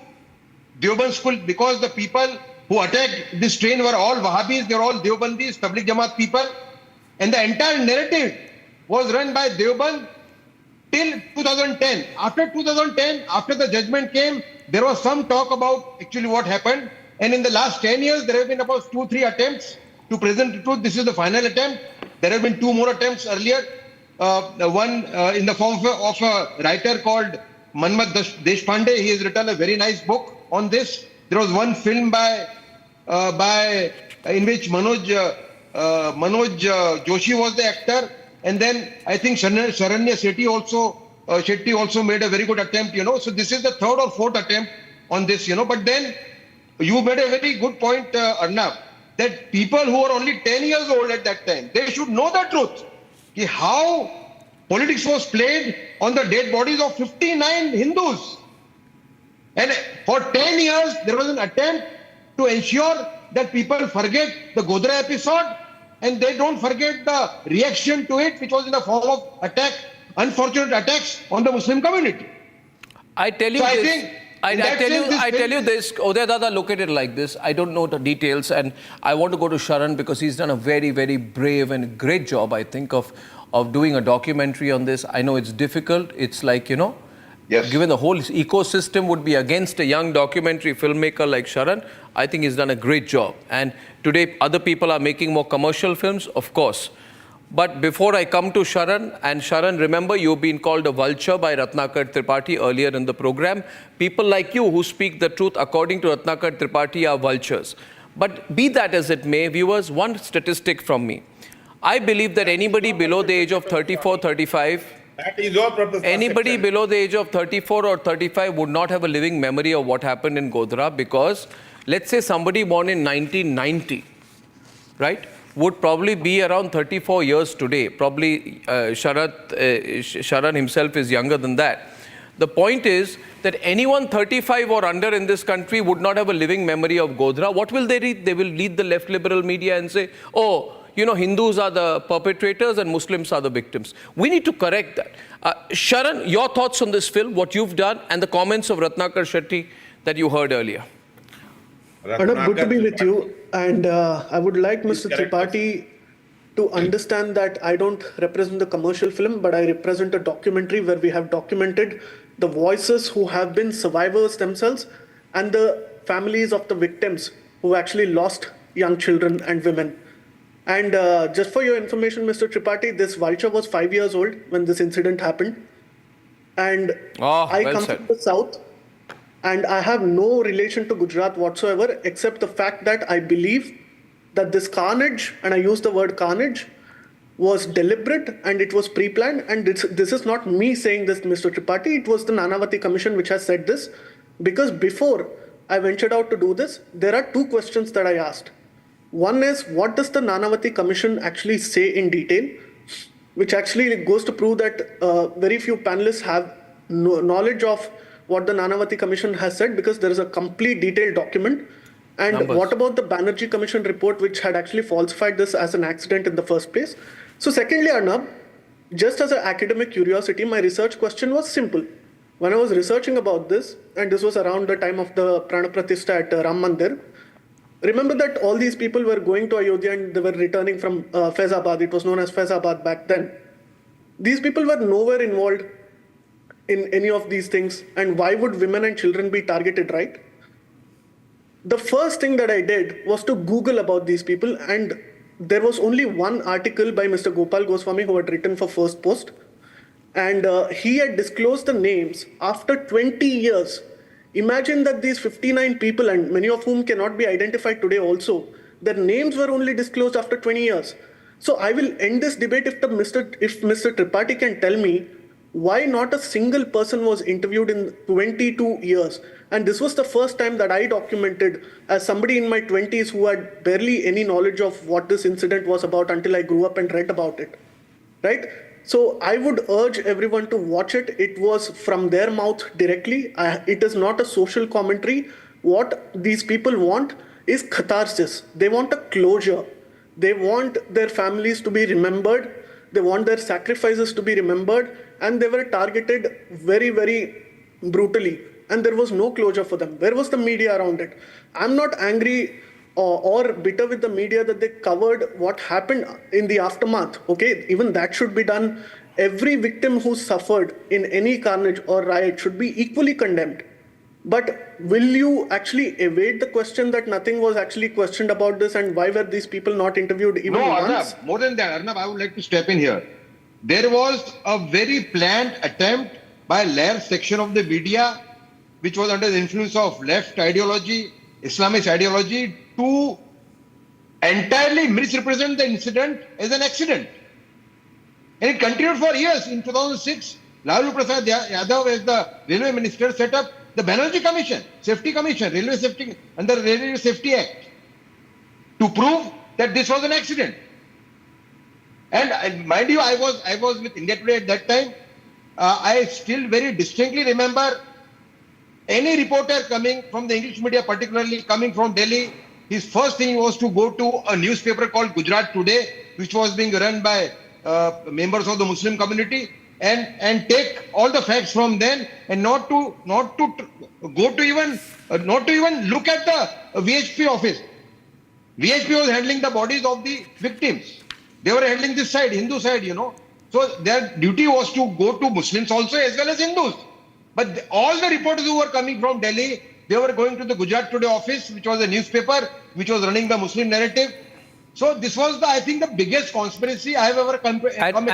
And then what happened is that it was played on the dead bodies. And then what happened was that Lalu Prasad Yadav said that the Hindus died in an accident, but the Muslims were killed in a riot.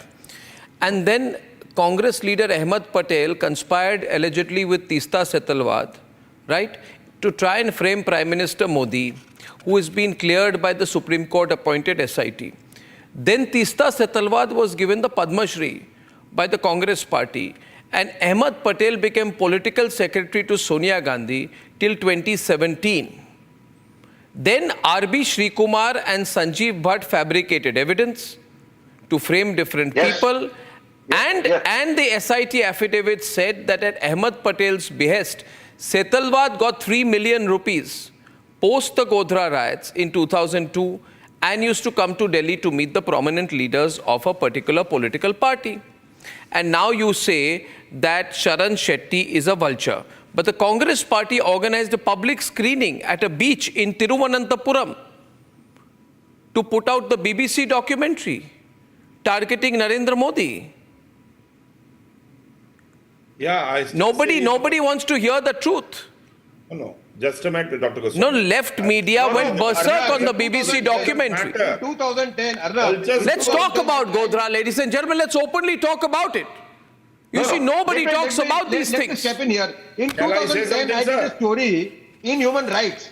That story completely exposed Teesta Setalwad. The way she had... Teesta Setalwad was member of the National Advisory Council by Sonia Gandhi. My grandparents he was member. He was like an extra constitutional authority in the Congress government. And she was the person who tutored the witnesses, and that story was exposed by me in 2010, how Muslim witnesses were tutored to fix Narendra Modi and BJP leaders. So you want to say... They are on record. You want to say that although you witnessed this in 2002, you were not allowed to give it to the press till 2010. That is what I was saying. No, I have done stories in between. I have done stories in between. You suppressed the story. That is what you are saying. But no, I had to, in 2010, you are saying, I made a very, that is not my saying. Question being here tonight, 1 minute, Ratnakar Tripathi, Siddharth Yadav and Sharan Shetty. You see, why don't we say,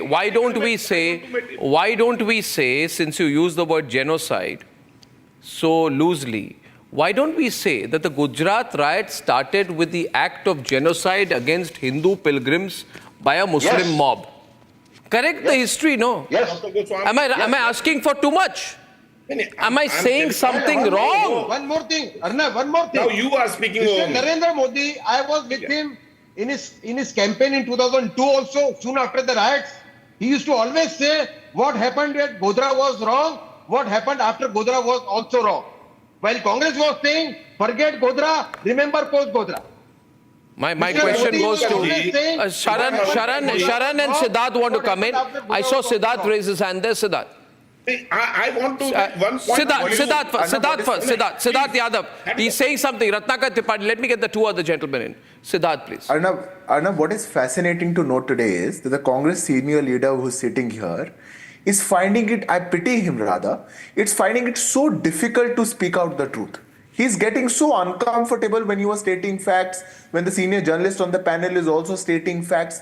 This happened. This is the truth. Why can't one speak the truth? What is it with the Congress party? And mind it, Arnab, that this was an incident which was unprovoked. This was an incident where the pilgrims who were returning had no other option. They were coming on a state-funded transportation mechanism in a railway. It is not like these days. When, जैसे कई बार उसको गलत कहा जाता है, but मुस्लिम बस्ती में जाकर के किसी ने कुछ नहीं किया. They were returning from Ayodhya, they were pilgrims, they were attacked unprovoked, and Ratnakar Tripathi cannot utter a word. Ratnakar Tripathi is so uncomfortable speaking about them. Ratnakar Tripathi is not finding it strange that the stories of all those people who were victims did not come out for so many years. Why is it? What makes the truth so uncomfortable for the Congress party? I'm failing to understand, but I think it is that the confidence that he is displaying today, that confidence comes from some ecosystem. The confidence, the source of that confidence also has to be understood, Arnab.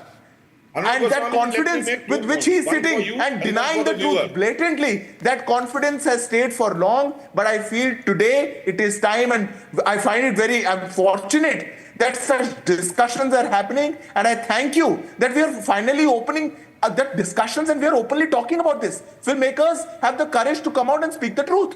Documentaries are coming out on it. Because we for so many years did not have that atmosphere. We for so many years did not have that option, and truth was always hidden. No longer, Arnab. I'll give a word to Sharan Shetty, to Ratnakar Tripathi first. Sharan Shetty. Arnab, a lot of the guidance that I received was basically very few articles that were written by people like Udayji. So otherwise, there was no other journalist speaking about this.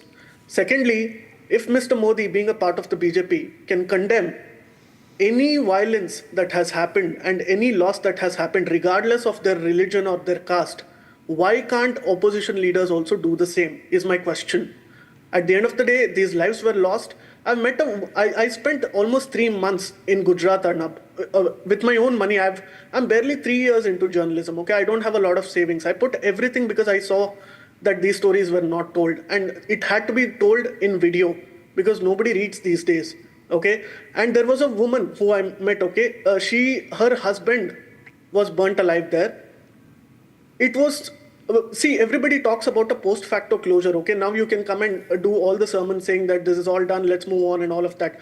What about the pre facto closure, and what about the psychological trauma that these people have gone through? Because Arnab, this woman tried to commit suicide 3 times, and she has lost her arm. You see the documentary. She reveals her arm at one point where her arm is hanging around, and I broke down. I have nothing to do with this woman. Is that amount of sympathy, regardless of your politics? Keep your politics aside. I really don't care about the politics of this. Okay, if you can't show that sympathy, and if you're towing all your political lives on, then it should be a shame on you, regardless of which party you belong to. I totally agree with you. That's why I began by saying I think it's a very, very brave attempt on your part, Sharan. I would love to see the documentary. I would love to show parts of it on Republic with your permission. And Sharan Shetty, shame on you that you are not sharing your money with those victims. Don't say... what money? Is an individual journalist, 3 years into the profession, you want him to share money? How much money did Ahmed Patel share with Tista se Talwar? How much money did Ahmed Patel give Tista se Talwar? Very true. How much did he give? Shame on me. And one more thing to you, sir, too. Today you said that you told me to feel shame. I am not in a habit of just taking these words. Please save it for some other people. Please. I don't know what I said about your feeling shame. I don't think he said that. I think he said I'm a journalist 3 years into the profession and I have put my effort into telling a story. You should have the confidence to hear the story. You said Ratnakar Tripathi, shame on you. Please, I am not in a habit of, I've been listening to this word from you. So please, save it for other people. Well, I mean, you said something and I responded to it twice as much. It was with the Kevin Carter. And it was said that there were 2 vultures. Don't change the subject, Ratnakar Tripathi. No, I'm not changing the subject. The subject is very clear. The Godhra truth is coming out. You also have a responsibility. You should go everywhere in Varanasi and talk the truth about Godhra. You should hold public meetings. You should go and meet university students. You should go to Assi Ghat. You should go to Dashavamed Ghat. You should go to the streets and chaurahas of Varanasi and say, हम सच्चाई बताएंगे कैसे car सेवकों को target किया था। बताइए सच्चाई। आप बताएंगे रत्नाकर जी, आप बताएंगे रत्नाकर जी, आप बताएंगे, आप छुपाएंगे नहीं, आप बताएंगे, I thank you very much. Now the big political story, ladies and gentlemen, is a gentleman called Kailash Gahlot. He's 51 years old, which makes him very senior in the AAP, the AAP system. If you were to say, in the Congress party, he would be a youth leader, but in the AAP, he's considered to be one of the veterans. Now, he suddenly quit the Aam Aadmi Party. He had a whole host of portfolios. The AAP says he's now joined the BJP because he's under investigation. Why did the BJP take him in? Will he make a difference for the Delhi elections? Sharp and polarizing debate. This is what happened. Once a minister in the Aam Aadmi Party and the closest aide of its supremo, Gahlot has now joined the Bharatiya Janata Party hours after quitting the AAP, in a move that has stunned Team Kejriwal. Gahlot, who has held important portfolios such as transport, WCD, home, administrative reforms and IT, resigned, saying that the Aam Aadmi Party today stands for everyone except the real Aam Aadmi or the citizen. ED के दबाव में कर दिया, CBI के दबाव में कर दिया, तो ये सारी मेरे ख्याल से गलतफहमी है। इस प्रकार का नैरेटिव बिल्ड किया जा रहा है। एक आम आदमी की सेवा करने के लिए जुड़े थे, वो आम आदमी से मेरे ख्याल से सब वो लोग खास हो गए हैं। He is the same Aam Aadmi Party minister who had been raided by the agencies in multiple cases. But when asked, this is what the newly minted BJP leader said. The Aam Aadmi Party claims Kailash Gahlot episode is a reflection of the open door policy by the BJP. ये Bharatiya Janata party की घिनौनी राजनीति और षड्यंत्र का हिस्सा है। 112 करोड़ रुपए के भ्रष्टाचार का आरोप इसी भारतीय जनता पार्टी ने लगाया कैलाश गहलोत जी के ऊपर, और अब उनके पास बीजेपी में जाने के सिवाय कोई रास्ता बचा नहीं था। और भारतीय जनता पार्टी जो स्क्रिप्ट उनसे बुलवाना चाह रही है, जो उनसे कहलवाना चाह रही है, वो उनको कहलवा रही है, उनसे बुलवा रही है। The BJP claims Gahlot's entry will be a turning point in Delhi ahead of elections next year. Kailash Gehlot जैसा एक वरिष्ठ मंत्री जो वहाँ से निकल कर आके छोड़ता है, तो आप समझ लीजिए कि आम आदमी पार्टी में जो उसके भीतर कितना द्वंद्व चल रहा है, क्योंकि कोई भी ईमानदार आदमी जो दिल्ली को अच्छी दिल्ली बनाना चाहता है, दिल्ली को बेहतर दिल्ली बनाना चाहता है, वो अब उस लुटेरे को गैंग में काम नहीं करेगा। Is there a mutiny brewing in the Aam Aadmi Party?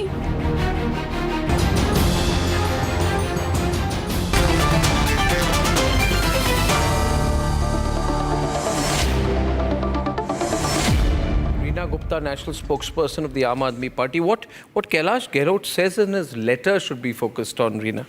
And I'd like to focus on that and not what you have a prepared statement. But he says, take for example the Yamuna. We had promised to transform it into a clean river, but never got around to doing it. Today it's more polluted than ever before. And then it's so embarrassing, he says, that the multi 100 crore mansion of Kejriwal called Sheesh Mahal, which is making everyone doubt whether we still believe in being the Aam Aadmi. The house looks like Taj Mahal.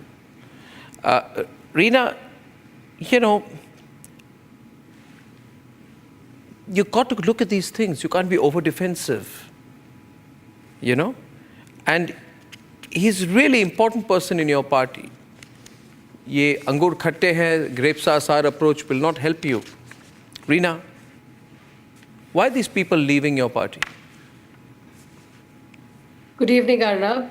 देखिए, Bharatiya Janata party ने पिछले कई सालों से एक vendetta चलाया हुआ है आम आदमी पार्टी के खिलाफ। ईडी के नोटिसेस, सीबीआई के नोटिसेस सारे लीडर्स पे आए। आपको याद होगा, एक समय था हमारी सारी टॉप लीडरशिप जेल के अंदर थी। अब हर कोई तो अरविंद केजरीवाल, मनीष सिसोदिया, संजय सिंह की तरह नहीं हो सकता कि कितना भी आप टाइम हमें जेल में रखिए, प्रताड़ित करिए, कुछ भी करिए, हम नहीं टूटेंगे। कैलाश गहलोत जी के ऊपर भी उतना ही प्रेशर था। हमारी सांत्वना है उनके साथ कि वो प्रेशर को सहन नहीं कर पाए और वो टूट गए और भारतीय जनता पार्टी में चले गए। अब वो जो भी बोलेंगे वो भारतीय जनता पार्टी की एक लिखी हुई स्क्रिप्ट है। But he's an insider, no? इन सब उनको पता होगा ना अंदर क्या हो रहा है। Sorry? He's an insider. He will know all the things that are happening inside. You know, whatever is happening in the inner circles, he will know. Na? He's worked so closely. You can't. What is happening in the inner circles? Yes, yes. Arnab, what is happening is how do we make Delhi better? How do we build more schools? How do we build more hospitals? How do we get more buses on the street? That is what is happening. Now, Bharatiya Janata Party does not know how to match this काम की राजनीति of Arvind Kejriwal. तो वो क्या करेंगे? लोगों को जोड़ने की, तोड़ने की कोशिश करेंगे। उनके पास एक चेहरा नहीं है दिल्ली में, कोई संगठन नहीं है, कोई Okay, what about, can I ask you one thing? Can I just give a few names? Tonight I will just give a few names, ladies and gentlemen, before Siddharth Yadav comes in. And Reena will only say, I remember or I don't remember. Reena, only two choices for you today. I remember or I don't remember. Okay. Do you remember Anjali Damania? Yes, I remember Ranjit Damania. Quit. Do you remember Mayank Gandhi? Yes. Quit. Do you remember Yogendra Yadav? Do you remember Prashant बहुत सारे Bhushan? लोग आते हैं, बहुत सारे लोग जाते हैं. Do you उससे क्या remember? Do you मतलब? remember Kapil वो कहते Mishra? हैं ना, You remember that dialogue of. Do you remember Kumar I Vishwas? don't remember which movie it was. Do you remember जो वो बोलता Shazia है ना, Ilmi? Amitabh Bachchan Do you से- remember Anna Hazare? Do you remember Anna Hazare कि उनको भी भूल गए? Arnab, do you remember? Do you remember Kiran Bedi? Arnab. Do you remember N. Santosh Hegde? Ashok Chavan. Do you remember Kumar Vishwas? Do you remember Suvendu Adhikari? Do you remember all these people? इन सब के खिलाफ Bharatiya Janata party आपके programme पे आके कहती थी भ्रष्टाचारी भ्रष्टाचारी. अब वो सारे के सारे रिसाइकल होके बीजेपी में चले गए हैं.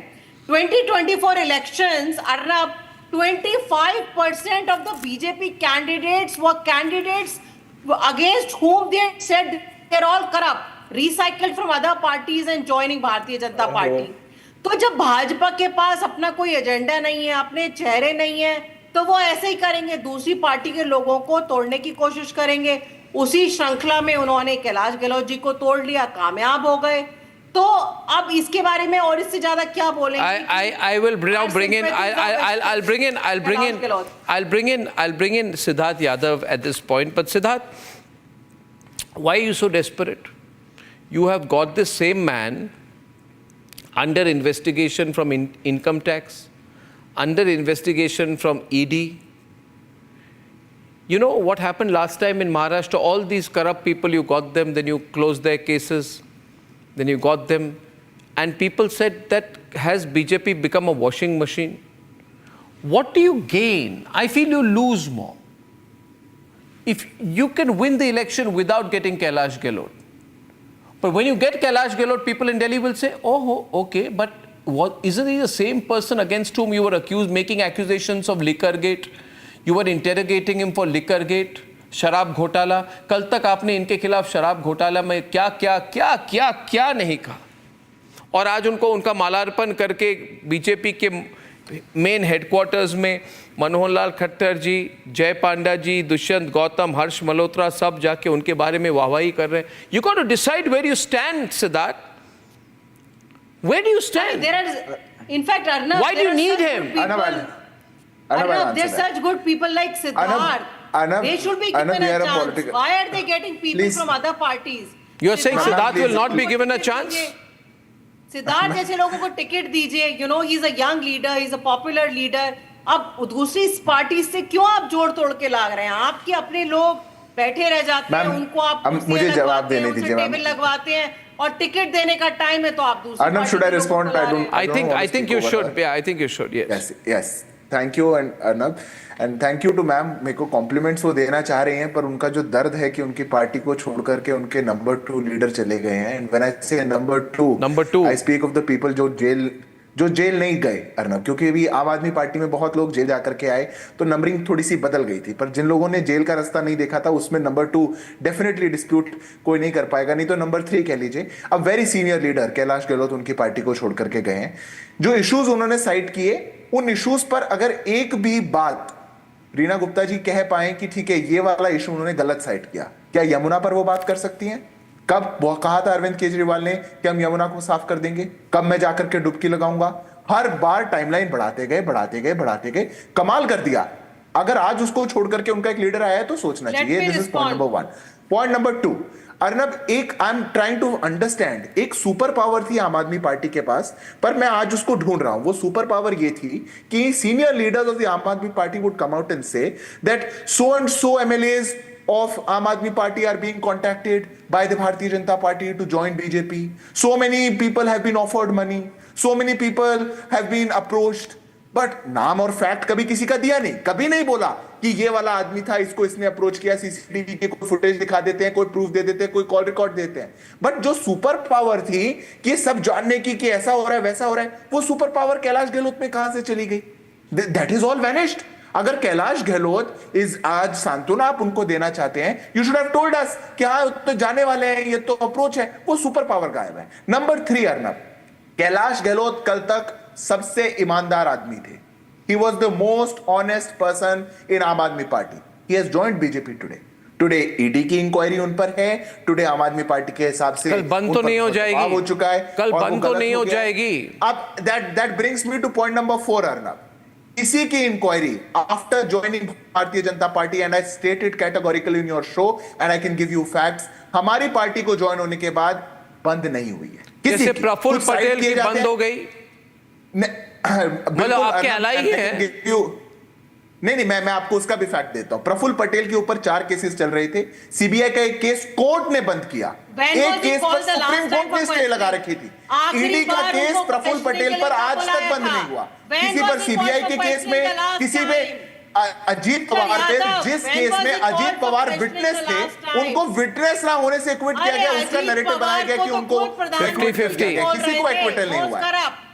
Reena ji, I was not speaking. प्रधानमंत्री जी बोलते थे बहुत. रीना जी, ऐसे कैसे होगा? कब बुलाएगा last time? Reena ji, I also want to compliment you that you are a very senior good leader. You should be given opportunity. Atishi को क्यों बना दिया सीएम? मैं आपको भी कॉम्प्लीमेंट देना चाहता हूं, but give me that opportunity so that I can compliment you. Yeah, you are also a senior leader. You've also been loyal to the party. And he's saying that Atishi, who's junior to you, has become chief minister. You've got nothing. That's what he's saying to you. He's returning the compliment, Reena. All of us will get our recognition in due course of time, Arnab. No. But you know what I'm saying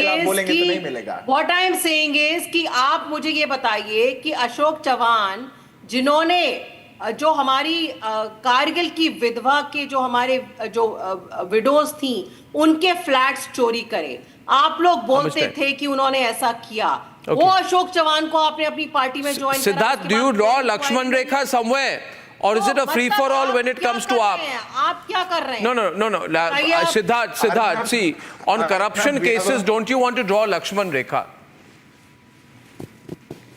No, Arnab, absolutely. Doesn't this washing machine charge hurt you? Anybody who's joined, anybody, and I'll give the answer to the washing machine also. Anybody who joins BJP or becomes an ally of BJP, no inquiry stops. The investigation takes its own course. In most of the cases, even the charge sheet is filed. The court has to decide. But ये कौन सी साबुन की बट्टी है, अर्नब? जब तक वहां थे तब तक ईमानदार थे. साबुन की बट्टी यहाँ पर आए वैसे खराब. What do you say? साबुन की क्या? साबुन की बट्टी. Oh, okay. एक साबुन. A bar of soap. A bar of soap, Arnab. What is this bar of soap that when leaders are in their parties, they are all ईमानदार. They are the best people on earth. But as they join BJP, वैसे ही corruption याद आता है. आपके वहाँ पे कैसे था? सब कुछ साफ. या कल तक आप भ्रष्टाचारियों को छुपा रहे थे क्या?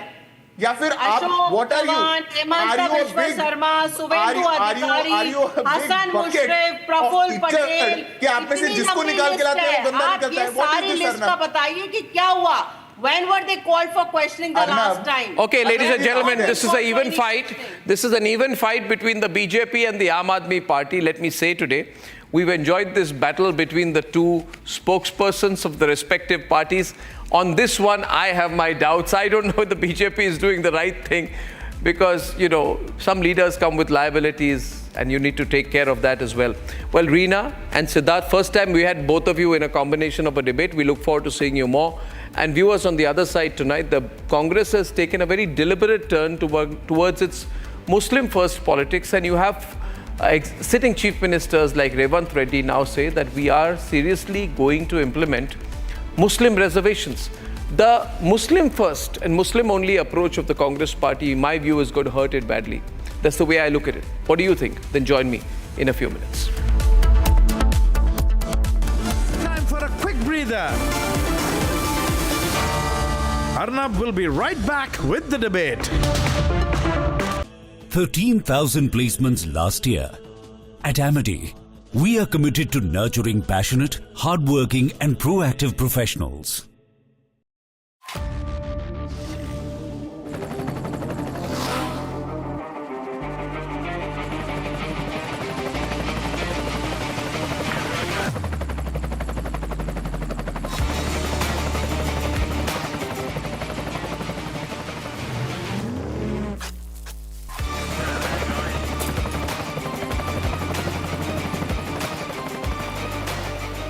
Director, the taste of success.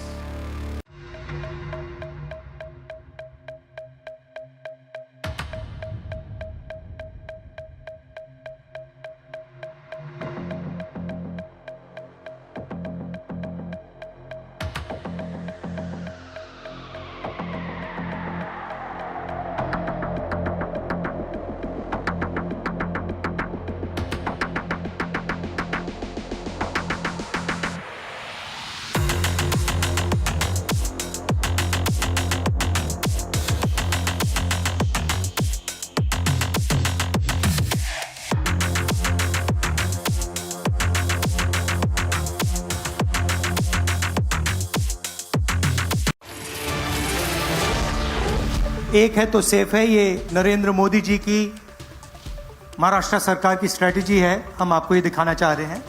ये देखिए, एक है तो सेफ है। Time for a quick breather. Arnab will be right back with the debate. 13,000 placements last year. At Amity, we are committed to nurturing passionate, hardworking and proactive professionals.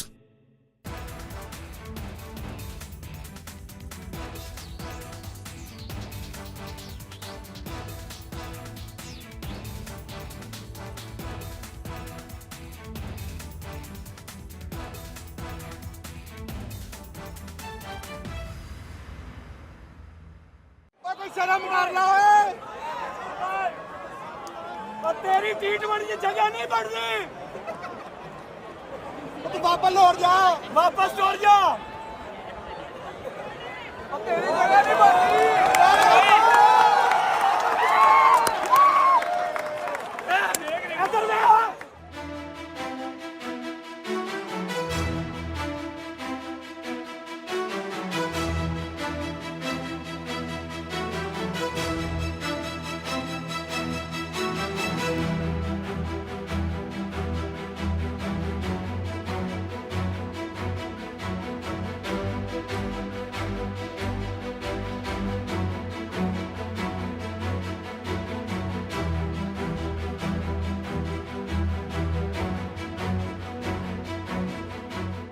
शर्म कर लो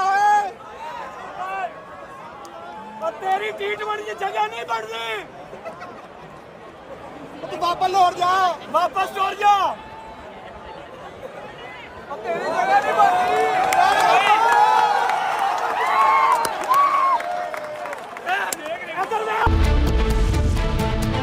Maha flashpoint over Muslim reservation.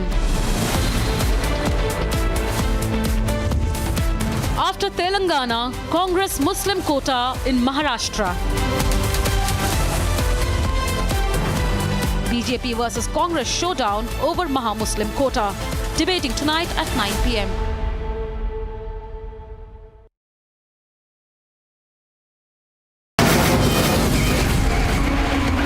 From the Republic Media Network headquarters, it's time for Arnab Goswami on the debate.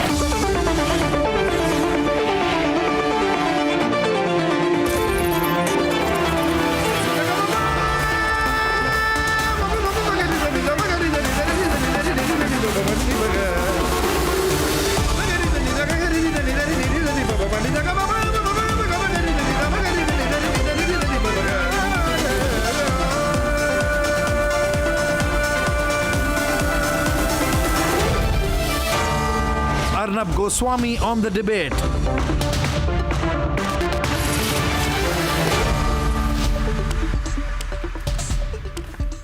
The premise in our constitution is that of equality among all, which means all of us are equal, but according to the Congress party, Muslims are more equal than others. The Congress party has become a Muslim first and a Muslim interest first party. And it's unambiguous about it. It is making no attempt to try and hide the fact that it's a primarily Muslim first party.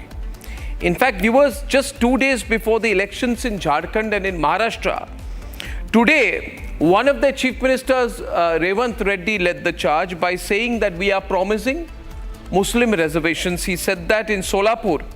While on the campaign trail, he said that when we come to power, we will discuss and bring in the whole issue of Muslim reservation. And I have already given 4% reservation in Telangana, and we will now give Muslim reservations. We will discuss Muslim reservations. Just 6 days before the elections, ladies and gentlemen, the All India Muslim Personal Law Board declared its support to the Congress-led alliance, the MVA. The MVA got the support of significant chunk of leaders of the All India Muslim Personal Law Board on 269 seats amidst the BJP's vote jihad charge. 6 days before the elections in Jharkhand, the Congress party also said that when we come to power in Jharkhand, we will extend government subsidies to infiltrators, primarily, of course, meaning obviously in this case, Bangladeshi Muslim infiltrators into Jharkhand. And ladies and gentlemen, earlier the Samajwadi Party had demanded 100% minority reservations in the Congress Party's manifesto. Viewers, the Muslim vote bank is the Congress Party's lifeline. And when the other vote banks are unclear, they sort of hone in on the fundamental vote bank, which is the Muslim vote bank. And this has been going on for a long time. The Congress Party has been riding off Manmohan Singh's remarks that Muslims and Muslims alone must have the first right on the resources of the country, right? And ladies and gentlemen, the Congress Party earlier has also batted for Muslim Rohingyas. And viewers, as you very well know, the Congress Party has gifted properties to the Waqf, allocated staggering amounts to the Waqf, and now is pushing this very hard line that there must be Muslim reservations. So it is basically Congress Party has centered its entire political approach, its political philosophy on the Muslim vote bank. What are the repercussions of this? Is this a natural consequence of the BJP saying, batenge to katenge, ek rahenge to safe rahenge? The BJP is trying to consolidate the Hindu vote bank. And the Congress Party has now got reduced to sharply going after the Muslim vote bank. This is where politics is placed. Ladies and gentlemen, this, whether we like it or not, is the present breakup of national politics on communal lines. Let's debate. एक है तो safe है, एक है तो From playing the same old appeasement card to openly mocking Hindu unity. सरकार बनने के बाद विधानसभा में हम चर्चा करेंगे। क्या तेलंगाना में तो 4% लागू है, आपको पता है? परसों मैं टीचर रिक्रूटमेंट करवाया था, 11,000 टीचर रिक्रूटमेंट हुए, तो उसमें मुस्लिम minority 720 teacher they have got elected in this reservation. मुश्किल खुलता है। ये देखिए, एक है तो सेफ है। ये आप देखिए, हमारे प्रधानमंत्री जी और अदानी जी एक साथ खड़े हैं, एक है तो सेफ है। Ahead of the mega poll blitz in Maharashtra, various leaders of the Congress-led Mahavikas Aghadi have resorted to appeasement politics. जैसे सरकार बनेगी 1 दिसंबर से गैस सिलेंडर का कीमत सिर्फ 450 रुपए। ये आम जनता, ना उसमें हिंदू देखा जाएगा, ना मुसलमान देखा जाएगा, ना घुसपैठिए देखा जाएगा, तो ना कोई और चीज देखा जाएगा। The BJP, on the other hand, has taken on the Congress for mocking Hindu unity and the party's Muslim appeasement politics. क्या है तिजोरी के अंदर? ये मोटा माल जो गांधी परिवार ने लूटा है, वो है तिजोरी के अंदर। और तिजोरी के बाहर ये एक्यूज नंबर 1 और एक्यूज नंबर 2 दोनों बेल पे बाहर हैं। और दूसरा पोस्टर है, छोटा पोपट कर दी अपनी पार्टी चौपट। The caustic communal campaign by the Congress and its allies makes one wonder whether MVA now stands for minority vote appeasement and Muslim vote appeasement. Few days ago, the All India Muslim Personal Law Board announced its support for the MVA-led Congress alliance. In another closely timed announcement, the All India Ulema Board as well announced its backing for the Congress party. However, the support extended was conditional in nature. What were some of these conditions? Financial aid to the Waqf Board, 10% reservation for Muslims, preference in police recruitment. These were some of the openly communal conditions which were put forth by the All India Ulema Board. The political to and fro continues to intensify, but following the Telangana template, Congress seems to be doubling down on Muslim appeasement politics in Maharashtra as well. Question is whether the principal opposition party finds this Muslim politics in consonance with the constitution it seeks to uphold.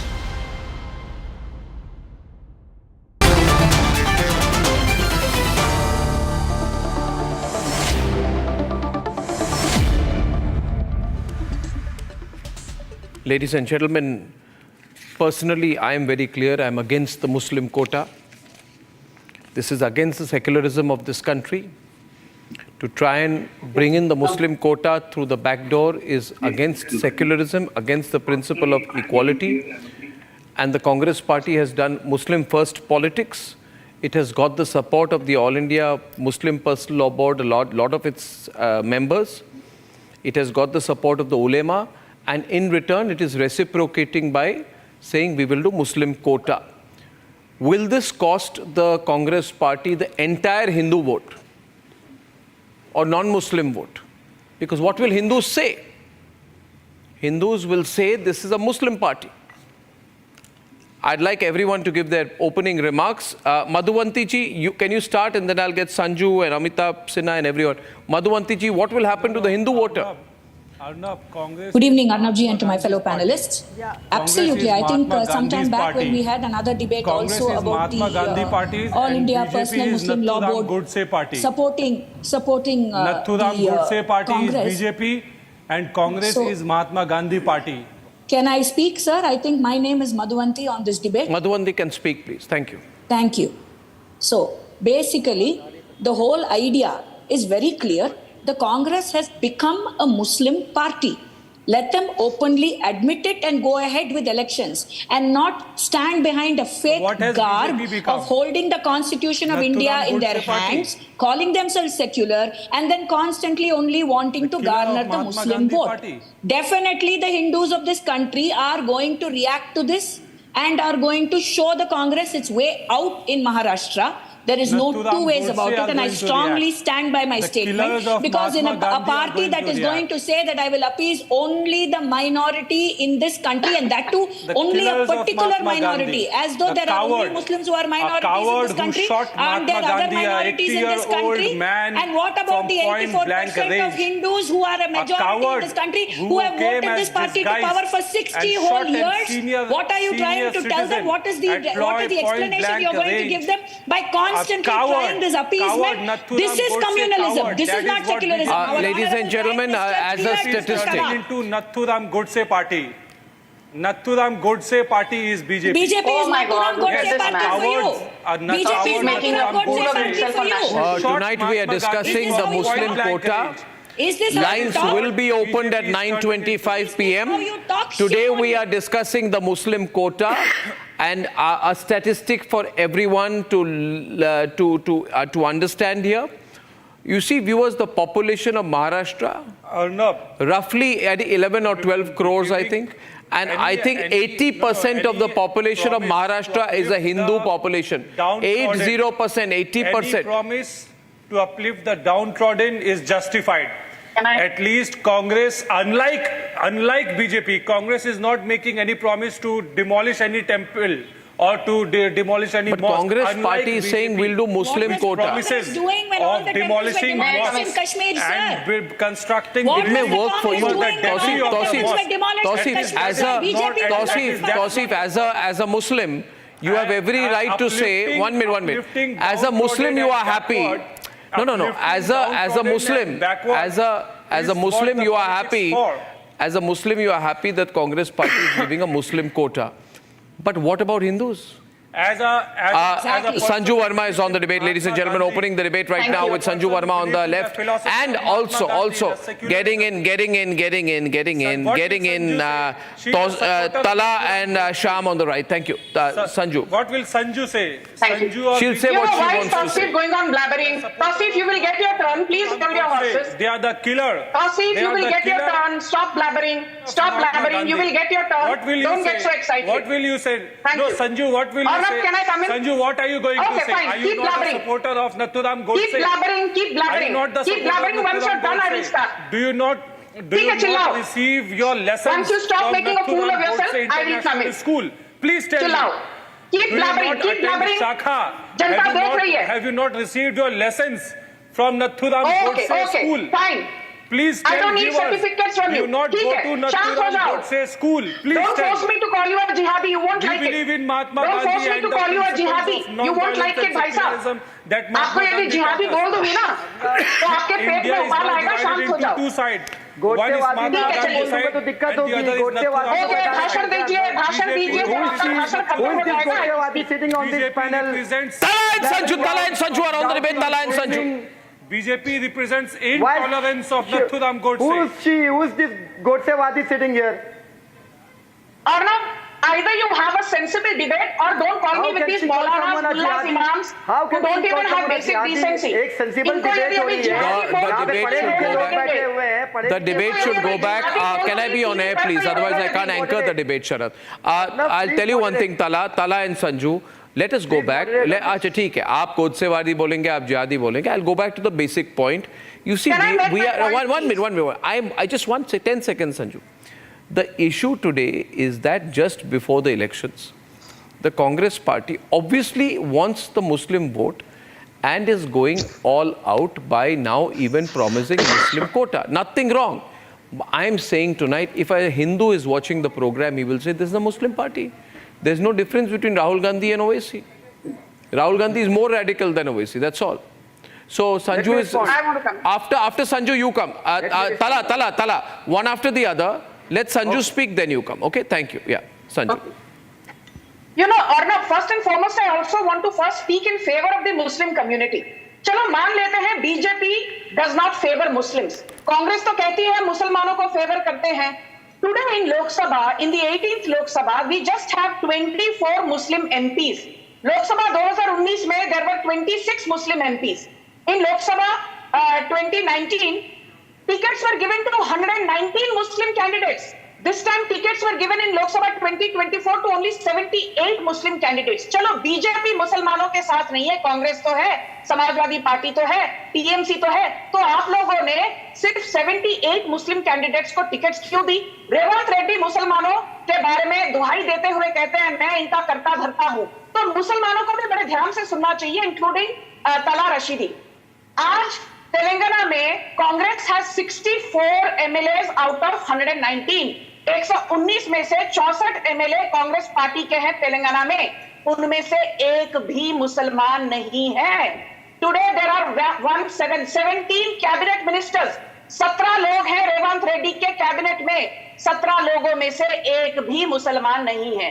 तो पहली बात तो कांग्रेस को समझना होगा that Muslims को Congress is taking for a royal ride. ये सिर्फ मुसलमानों को बरगलाते हैं, वो भी चुनाव के वक्त. Now let me give you some important statistics. Basically what Uddhav Thackeray said. This is very quickly in 20 seconds. Today in Maharashtra, 13% reservation is for Dalits, scheduled castes, 7% for Adivasis as in scheduled tribes, 19%, 19% for OBCs, 2% for special backward classes, 3% for Vimukta Janjati, 2.5% for nomadic tribe B, 3.5% for nomadic tribe C, and 2% for nomadic tribe D, bringing the grand total to 52%. Uddhav Thackeray was asked by a local daily कि महाराष्ट्र में already 52% upper limit has been reached without breaching the Supreme Court verdict. You cannot give 10% reservation to Muslims. आप तो 4-5% भी नहीं दे पाएंगे, आप 10% की बात कर रहे हैं, आप मुसलमानों को झूठ क्यों बोलते हैं? उद्धव ठाकरे सर, वो चुनाव के बाद देखा जाएगा. फिलहाल हम लोग 10% देंगे, चुनाव के बाद देखेंगे कि 4 देना है या 10 देना. बेसिकली आप लोगों को मुसलमानों को रिजर्वेशन देना ही नहीं है. बीजेपी की आड़ में मुसलमानों को गुमराह करने वाली 2 सबसे बड़ी पार्टियां करंटली महाराष्ट्र में हैं. एक है राहुल गांधी की कांग्रेस और दूसरी है उद्धव ठाकरे की Uddhav Sena. This is my limited point. तो before training your guns at the BJP, Tala Rashidi, आप पहले कांग्रेस से सवाल पूछिए, तेलंगाना में एक भी मुसलमान कैबिनेट में क्यों नहीं है रेवंत रेड्डी के? इसका जवाब लीजिए कांग्रेस पार्टी के प्रवक्ता मिस्टर मीका से. बाद में Sanju one minute. Now viewers, you see, Muslim appeasement is one thing. Okay, now I'm going to Tala. Tala, you see what happens is Muslim appeasement, Congress party is well known. But this is not Muslim appeasement only. This is pure Muslim-centric politics. This is not appeasement. This is saying I'm a Muslim party. I will give quota to Muslims. I will talk only about Muslims. I will bat for Rohingyas. I will say that Bangladeshi Muslim infiltrators must get gas cylinder on subsidy. Why Right? do you have to compare Indian Muslims with Rohingyas with intruders? Arnab, what is this? Why are you comparing the Indian Muslims with Rohingyas with Bangladeshis? I have not and all compared at those all. people I have who are said that What is this, Arnab? the Why are you setting infiltrators into Jharkhand are primarily Bangladeshi Muslims. Am I wrong? Do you have any data? Are the infiltrators into Jharkhand primarily? Why don't you ask a question to Mr. Amit Shah? Why don't you question the Why are you getting angry with me? You get angry with parties. Bangladeshis of the I'm not getting angry with you. I am getting angry because you are comparing the Indian Muslims with outsiders, with infiltrators, with Rohingyas and with Bangladesh, and that makes me very, very angry. Really? And then you should be very angry with the Congress party then because they filled my state. They filled my state with Bangladeshi Muslim infiltrators. Are you angry with them? What happened to my state? Are you angry with what happened to my state? My state of Assam taken over by Bangladeshi Muslim infiltrators. Do you feel angry about that? That where there used to be namghars, they have now been taken over. There are only madrasas, there are no namghars. There is no Hindu Vaishnavite tradition. The center of the Hindu Vaishnavite tradition in the country, when district after districts become Muslim majority, you become angry or you become happy. You're only looking at it from the point of view of Muslims. Yes, I become happy. You're happy. I become happy. He's happy when districts become Muslim majority. You should do something. I'm angry because they are all Bangladeshi Muslims. Why are you happy when Bangladeshi Muslims take over the country? Why are you happy? I'm also happy that I am also very. What do you have in common? Let me ask you with Bangladeshis.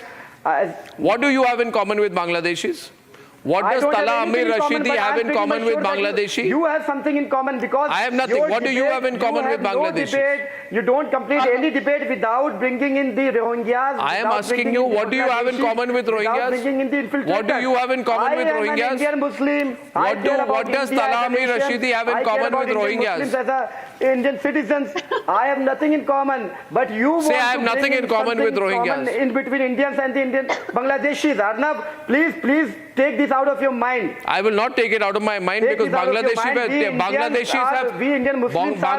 have come in waves and taken over my state illegally. We are more Indians than you. Bangladeshis are more Indian than me. Wow, wow. Bangladeshis are more Indian than me. We are more This is Indian yahi than sunna you. tha, baki. Arnab, you have this Arnab, what do you have Bangladeshi in phobia. common You are with obsessed with Amit Bangladeshis and Malviya? Rohingyas. You need to understand that and you need to clear that Arnab, concept. what do you have in Now, let common me with respond to Amit the Malviya, spokesperson if you allow BJP me media to. cell chief? I don't think you're feeling well today. Arnab, what do you have common? You are not looking well, you're not talking well, you're not feeling well. You're not feeling well. Nathuram Godse. You're not feeling well today. No, what do you have in common with Nathuram Godse? You need treatment. And what do you have in common with Amit Malviya, who is BJP's media cell chief? You know, there's a lot of common between you. You also spread propaganda and you are also spreading propaganda. Instead of telling news, you are only spreading propaganda. But why are you supporting a Muslim quota? If there is anyone who's a bigot, it is you. Bigot का spelling भी मालूम है तस्वीर BIGOT. With the BJP spokesperson and you're not allowed. I am opposing the ideology of Nathuram Godse. Do you support a Muslim quota? The ideology of Nathuram Godse. Do you support a Muslim quota? Which is now being taken over by the BJP.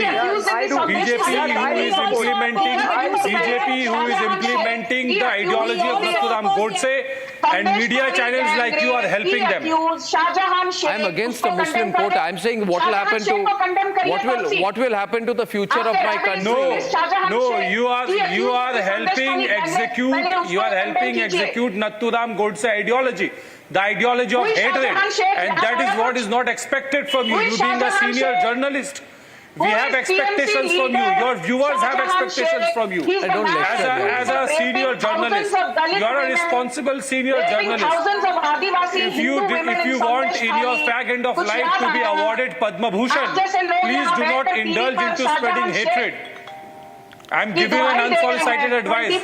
Please do not help someone like Sanju Sharma to come. I'll tell you now, Tausif. She must clarify what is her Tausif, you may be at the fag end of your life. I am not. I am in the prime of my youth. Now listen to me. Listen to me. Yeah, relax. Now listen to me. Listen to me now. Tausif, Sunam, today you are not well. Jo bhi hai, whatever you have had, I will not ask you what you had before you came on my show. I will not ask you. Amitabh, we will not ask him what he imbibed before he came to my show.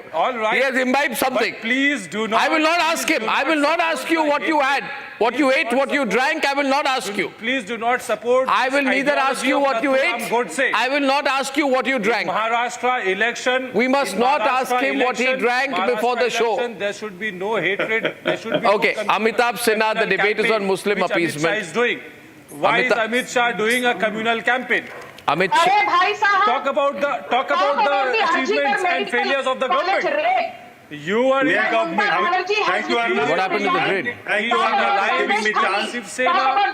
Thank you, Shinde faction. Talk about the grid, please. Talk about the promise you want to make. The governance. Talk about the promise your government is going to make.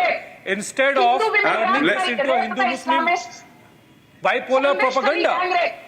Adivasi Hindu women raped by radical Islamists. उस पर कुछ कहिएगा?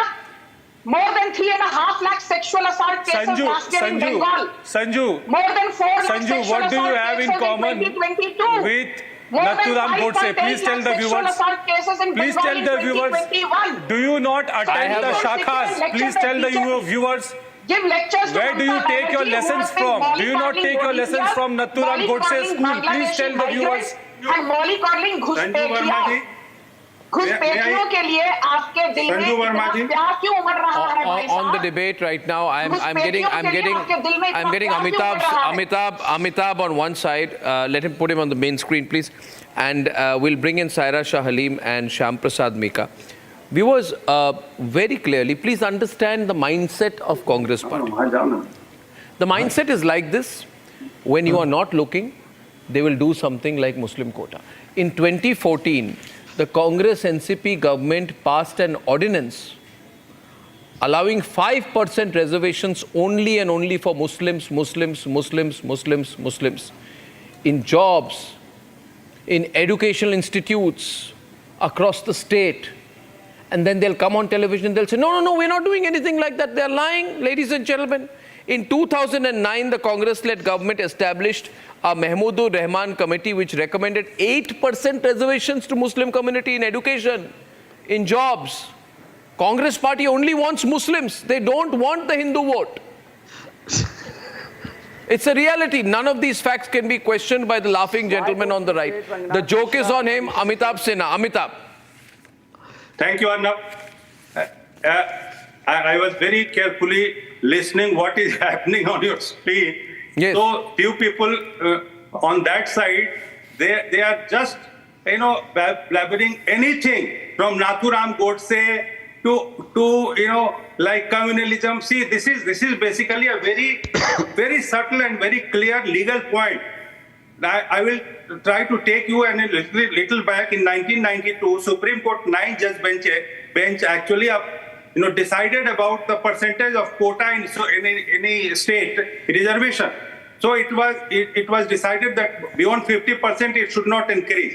In Telangana, what has happened? They have increased Muslim quota by 8 more percent, and they have increased it to 12%. So the entire the percentage becomes 62%. In itself, it is violative of Supreme Court, or judgment. So they have to, the Telangana government has to send this to the central government for the approval. Number one, this is the legal positioning. Number two, this appeasement is not new.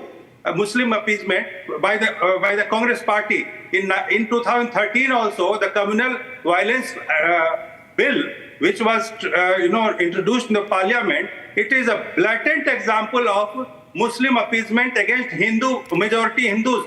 So anybody can go and Google it. What was the Communal Violence Act? It was basically to frame Hindus in general in any case of violence, whether the violence is being instigated and done by Muslims or any other party, but the Hindus were only to be blamed and punished.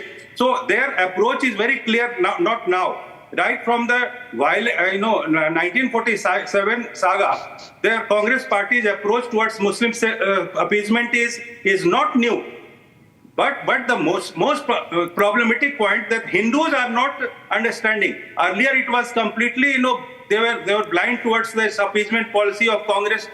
Now they have started realizing that this Congress party basically is only for Muslim appeasement. And Manmohan Singh also has announced clearly that all the right and of the Muslims are the first in this entire Indian situation. So the Maharashtra election is a do-or-die battle for Congress. And the Congress wants the entire Muslim vote, but at what cost? But see, if they are trying to polarize Muslims in their favor, obviously there will be repercussion and the reaction. Of course there will be. Of course there will be. And Shyam, there are facts and there is a historical referencing that we have here. Viewers, this has been the attempt of the Congress party, and I can challenge anyone to debate with me. What Congress party wants to bring in India is Muslim reservations, which will change the character of this country. Imagine if every part of India you have Muslim reservations, where will Hindus go? What will happen to Hindus? Should Hindus not be in this country? Should Hindus leave this country for opportunities? Should Hindus not get a chance in educational institutions? Should Hindus not be allowed into government jobs? Arnab, can I please come in? No. My question is this, please. Just a moment, please. You see, Salman Khurshid, I am talking about 2010. He was Minority Affairs Minister. He was asked what happens to the reservation to minorities. He said, we are actively looking at Muslim reservation issue. We have a commitment to Muslim reservations in our manifesto. I am pushing for it all the time. Congress party is determined and committed. There is no shred of doubt that Congress party will implement Muslim reservation. Now, these are historical referencing. Just putting a smile and all that doesn't change things. Can this be contradicted by the Congress leader on the screen? No. Can he say, no, Arnab, you are saying something that is untrue? No, he can't say like that. He can only try to dismiss the issue, which he will try to now. He has no counter argument to what I have just quoted. He has nothing to say, actually. He's just come on program and he will say, this is all rubbish, this is nothing. Then Tausif will say, are you Nathuram Godse's follower? Am I asking you whether you are Jinnah's follower? Are you Jinnah's follower? Huh? Whose follower are you? You can contrast Nathuram Godse with Mahatma Gandhi. No, are you Jinnah's follower? Nathuram Godse. Now, if I say that, you'll say you're a Hindu right-wing. I'm the follower of Mahatma Gandhi. Nathu is a coward. No, you cannot equate Nathu with Jinnah. You can equate Nathu. Now he'll praise Godse. Now he'll praise Jinnah also. Now he's praising Jinnah on television. He's praising Jinnah now. Yahi sunna baki tha. Mahatma Gandhi. Mr. Advani praised Jinnah. Mr. Advani praised Jaswant Singh wrote a book on You must say Nathuram Godse is a coward. Now we go back on the reservation issue. And I ask tonight, and viewers, I'm besieged with calls all over India. People are calling tonight. And my question tonight to Shyam Prasad Mika of the Congress Party, I have quoted Salman Khurshid. Who else do you want me to quote? Ladies and gentlemen, who else does he want me to quote? This is all that the Congress Party wants to do, Muslim reservation. This is all Sonia Gandhi wants to do, all that Rahul Gandhi wants to do, Muslim reservation. You want to ruin the country, finish it up, then tell me. Am I right or wrong? You can tell me. You want to bring in Muslim reservations, right? Can you deny, no, I'm not wanting to? No, wait a minute. So, I am patiently listening to all your narrative for the last half an hour. Argument nahi hai. Counter argument nahi hai. See, Arnab. Am I laughing? Why are you laughing like that? Am I laughing? I'm getting amused by the way the debate is constructed. See, basically, what do you want to say? Congress is I'm saying I'm against Muslim quota is bad. That's what I'm saying. Muslim loving. Muslims are some sort of a anti-Hindu. No, I didn't say that. That you have said. That you have added. This is the masala you are adding. I have not said that. I have not said Muslims are anti-Hindu. Don't add masala of your own. Now, be patient to listen to me. That is the narrative you are setting. Okay, and people can see through that. It's okay. You can go ahead and do it. It's a laughable matter. So that's why I'm laughing. What else is there? Am I going to defend? You tell me reservation for Muslims was one of the demands placed by Jinnah, and he wrote to Nehru about that. This was Jinnah's demand. My question to you, Mecca, is that why is Rahul Gandhi becoming like Jinnah? Why is he putting the same demand like Jinnah? Why are you saying we want Muslim reservation? In 1994, you tried to issue 5% Muslim quota to Muslims in Andhra Pradesh and you failed. You proposed 5% quota to Muslims and other caste educational institutions. It could not be implemented. You lost the elections. Now, okay, I'm telling you, Jinnah and RSS are of the same thinking. Okay, they think like you. Argument nahi hai. Counter argument nahi hai. Tell me the similarities between Jinnah and RSS. RSS is the world's largest NGO. RSS runs more than 27,000 schools where free education is given to more than Nehru Gandhi family. Girls. I will tell you. Nehru Gandhi family is the real culprit of RSS and Jinnah didn't believe that people can coexist. Wait. Why? Mr. Mika, why are you getting agitated? If you are so much pro-Muslim, tell me why is there no I'm laughing at you. I'm not getting agitated. in Telangana? I'm not getting agitated. I'm laughing at you. I'm getting amused by the arguments and the narrative setting that is happening here. Cabinet who is a Muslim today. Don't worry. Why is there not a single Muslim MLA in Telangana who belongs to the Congress party? You have 64 MLAs in Telangana. Towards you, Congress in Maharashtra and Jharkhand. You don't have a single minister No, you in tell me. Telangana. Can I open the lines? I am asking you. No, if you think today Hindus will not ask these questions, I want Hindus and Muslims to come together. Saira, you tell me one thing. Who are we? Are you the representative of Hindus? Am I? Arnab, can I come in? I'm the only Am I representative of Hindus? No, but I am a Hindu. Please come in. Then who are we? Arnab, can I come in? You are Congress I've party. not said a single word. Can I come Congress in? party doesn't represent Hindus. No, you don't represent Hindus. You are anti-Hindu. That's exactly what you are trying to say. I'm saying directly. I'm a clear thinking man. Idhar udhar mat Very correct. You are anti-Hindu, anti-Sanatan Dharm, pro-Muslim party. Saira Shah Halim. Congress is some Pakistan-loving party. Yeah, Pakistan-loving. You agree? Okay, I'd like to say something. I've been very patiently. I've been one second. I've been waiting very patiently all evening for my turn to come. True. I think we all agree to the fact. Such a committee report made it very clear that there are severe inequalities as far as Indian Muslims are concerned, and the Indian Muslim situation in India is far below the scheduled caste and scheduled tribe. Secondly, Muslims have been availing the 4% quota reservation, education and employment under the OBC category in both Telangana and Andhra Pradesh before the states were united. However, if you look at this quote, it is being implemented not by cutting into the existing quota of the OBCs, but under a separate category of OBCs called BCE.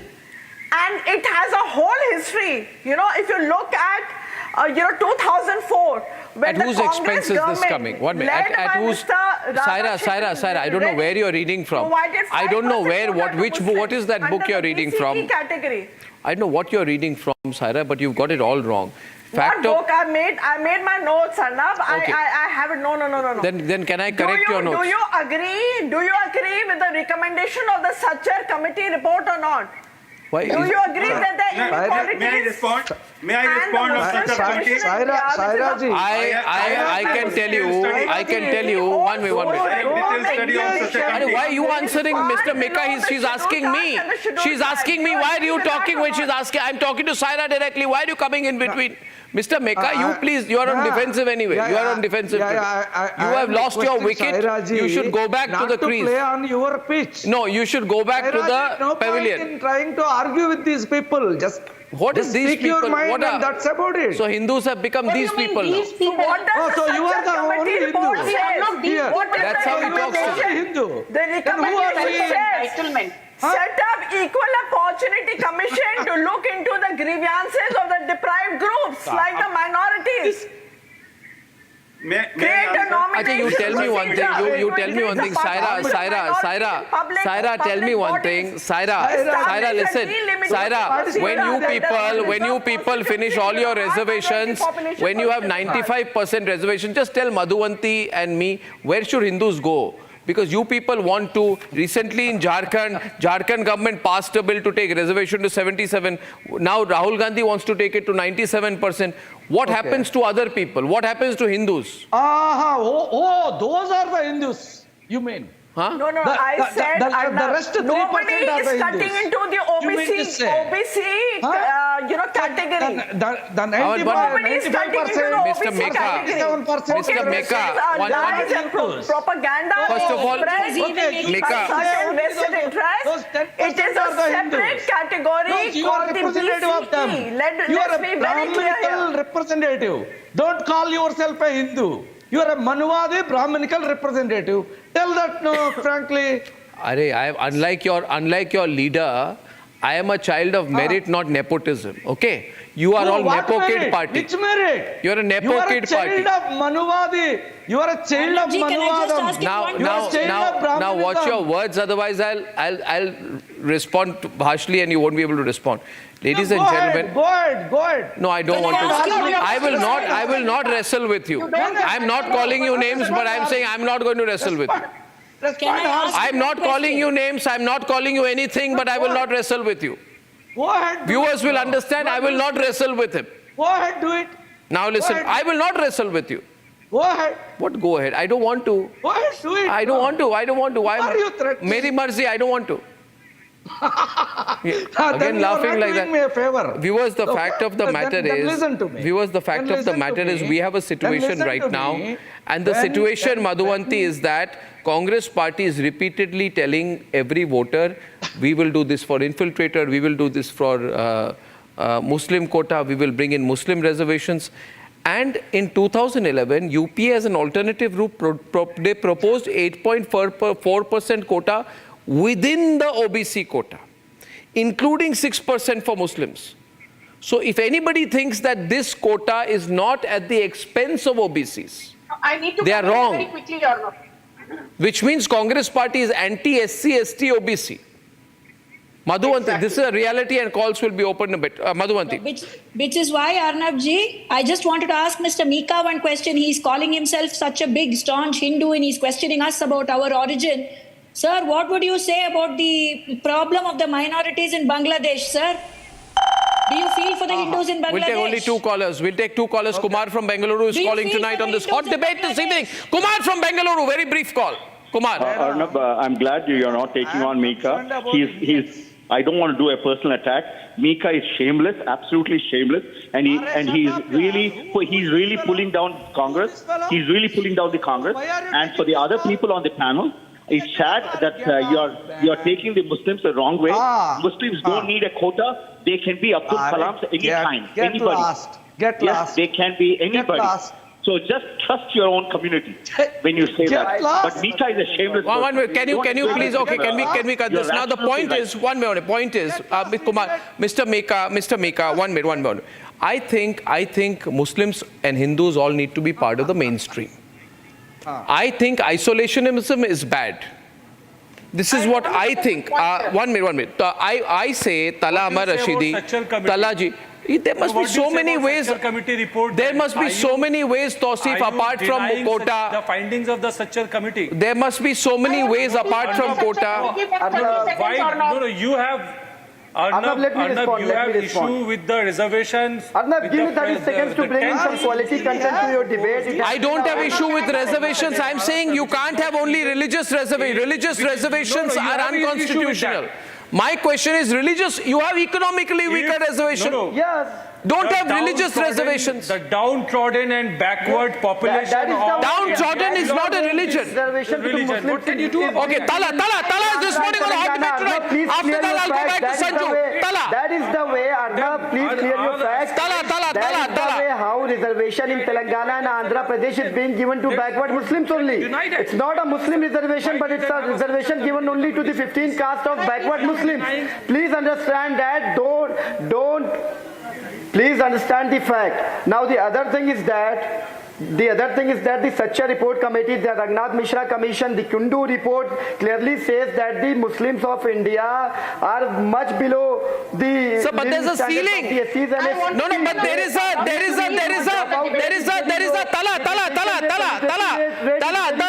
the Supreme Court, 1 minute, in its 1992 judgment, the Supreme Court has upheld the ceiling of 50%. Why was reservation? Sir, there is a ceiling of 50%. Why was reservation introduced? That is. You can't take it above 50%. That's already under sub judice in Supreme Court. It's under. It's under sub judice in Supreme Court. Yeah, it's sub judice, but as of now there is a.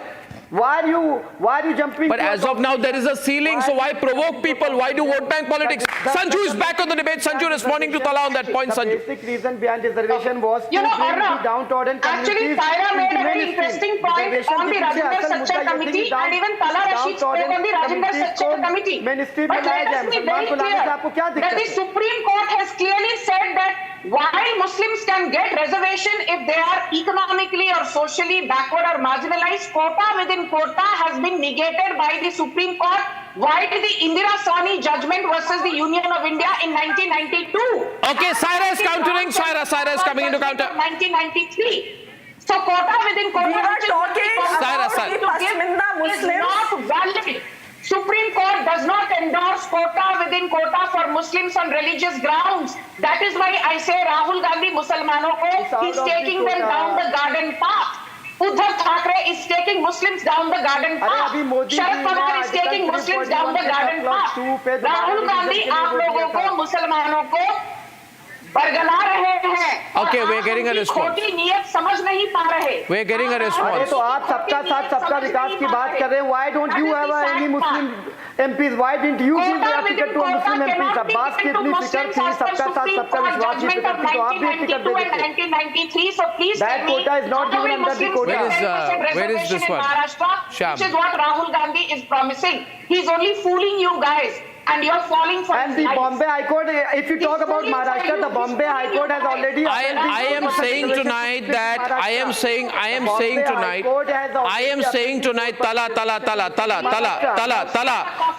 Tala, there must be other issues. There must be other issues. There must be other development issues we can discuss, not the Muslim quota. Reservation appeal कर दिया क्या? यहाँ जो panel पे बैठे हैं high court से ज्यादा ज्ञानी. साहब राजिंदर सच्चर कमेटी को ओवर रूल किया था सुप्रीम कोर्ट ने 2006 में और कहा था कोटा विद इन कोटा मुसलमानों को नहीं दिया. अरे सच्चर रिपोर्ट छोड़िए, अभी बॉम्बे हाई कोर्ट ने अपील किया है जो महाराष्ट्र गवर्नमेंट ने इससे पहले 4% रिजर्वेशन दिया था एजुकेशन में. बॉम्बे हाई कोर्ट ने इसे अपील कर दिया. आपको इतनी दिक्कत है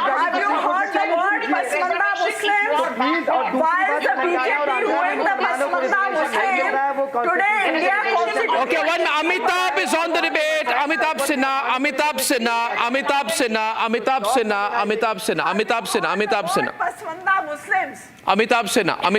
is saying something to you, Saira. Yeah. Just a minute. Sanju ji, please. No. They are. See, you people are talking about the legal process. Supreme Court has already. SCs in India. Just a minute, madam. Why you are shouting? Make them too for poverty. When Arnab has given this verdict that who will talk, you should try to understand. Saira. What, madam? No, you should try Saira, to let him follow respond, the decorum. Yeah. Arnab, see, these people, I don't know from where they have understood about the legal process. The Supreme Court, what I had said in the last segment of my statement, see, in 1992, the 9-judge bench actually had very clearly stated that no reservation can be exceeded after 50%. So in special cases, 52%, 54%, the reservation was there. But with the special mentioning to the central government, and then the central government, after getting the nod from the Supreme Court, it happened. But the state government cannot do anything. What Sanju ji is saying, this is basically the cheating. They are making fools of Muslim community, or साथ में उनको ये नहीं पता चल रहा है. But that's the point. As of now, would it be agreed that as of now you cannot have Muslim quota? So you're making a false promise. Certainly. This is basically... Unless you're doing it from within the existing quota, which would be depriving others. 1 second. No, please do not interrupt. Arnab, 1 second. Arnab, give me 1 second. Go on. See, the BJP spokesperson is suspicious. No, please hold on. Suspicious? BJP spokesperson is suspicious that Congress will not be able to deliver the promise that they are making. Correct? That's what they are saying. The BJP is saying that Congress is fooling the Muslim community, and therefore he has a problem. Yeah. Now we will let public decide that. If public brings Congress alliance in power, Sanju is countering. Sanju is countering. Sanju on the left. Delivers on their promise. With the Supreme, if the ceiling of 50% cannot be lifted by Supreme Court, time will decide that. If Supreme Court had lifted the ceiling of 50% reservation, why doesn't the Congress party say? Why does the Congress party not say that it will start schools? It will start hospitals. It will do social work. Why say something that is both patently unconstitutional and untenable right now? And hospitals. Come on, don't be so naive. Don't talk like a naive person. You know it very well. BJP does not promise of you making fools. This ally is giving 4% reservation to Muslims in Andhra Pradesh. Why don't they object that? और दूसरी बात, this is the first time I am agreeing to the BJP spokesperson. But there are some rabid Muslims who are willing to buy Rahul Gandhi's lies, and that is unfortunate.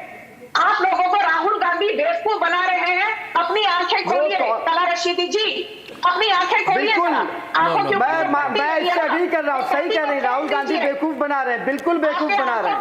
एकदम ये हकीकत है. कांग्रेस ने इस मुल्क में मुसलमानों को सबसे ज्यादा नुकसान पहुंचाया, सबसे ज्यादा बेवकूफ बनाया. मैं एग्री करता हूँ. बिल्कुल मैं इस बात से सहमत हूँ. पहली बार मैं बीजेपी के प्रवक्ता से एग्री कर रहा हूँ कि कांग्रेस ने मुसलमानों को इस मुल्क में सबसे ज्यादा बेवकूफ बनाया, और इसीलिए आज वो सत्ता में नहीं है. I think प्रधानमंत्री जी सबका साथ सबका विकास की बात करते हैं. आप बताइए मुसलमानों को आप क्या दे रहे हैं?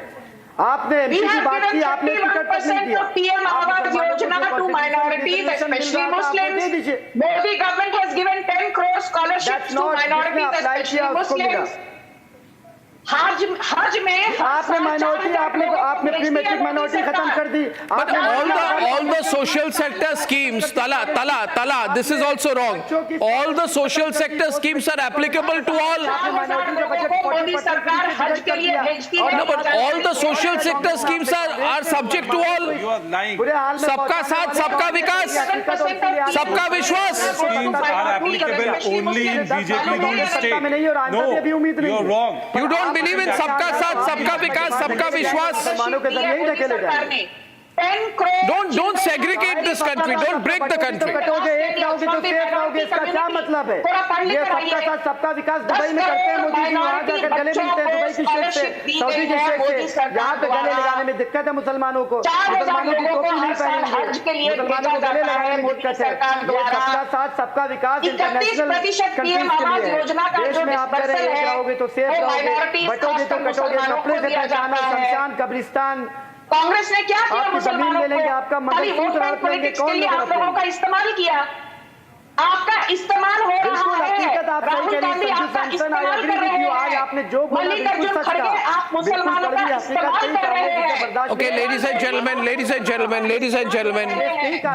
gentlemen, I thank you all. I think I believe in one thing: सबका साथ, सबका विकास, सबका विश्वास. We do not need to segregate any community anymore. Muslim quota politics must end. The matter is in the court. Ladies and gentlemen, there has been an interesting film which has been made on the Godhra episode, in which 59 people were killed in the Sabarmati Express. Why this is making an incident which has been underplayed come alive, not in the memories but also in our living history, is our subject of debate on the other side, on a continuing debate this evening. either.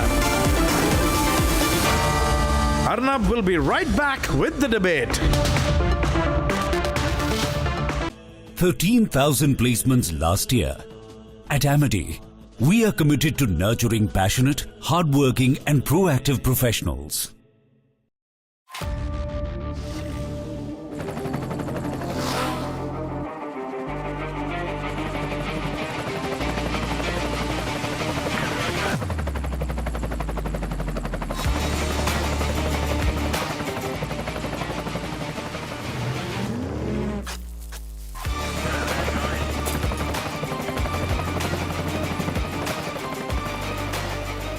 Director, the taste of success. कोई शर्म कर ला ओए और तेरी T20 की जगह नहीं बढ़नी तू वापस लौट जा वापस लौट जा और तेरी जगह नहीं बढ़नी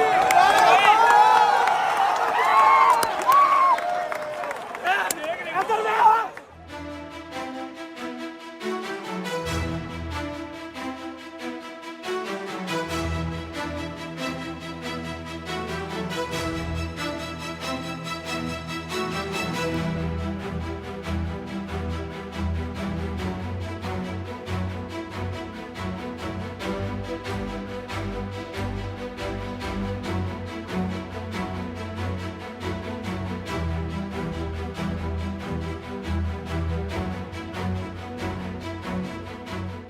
शर्म कर ला ओए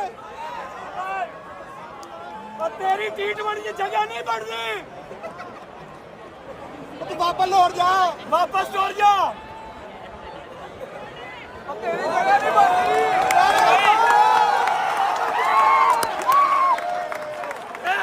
इधर ले आ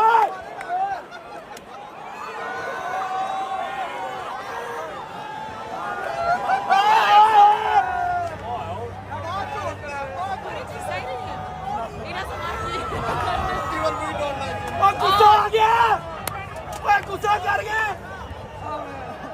इधर देखी तू बाहर आ जरा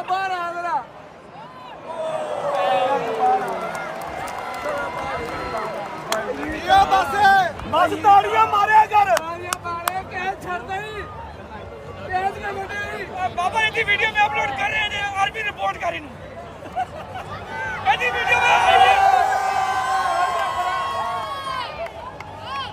ओए इधर वे के भी असला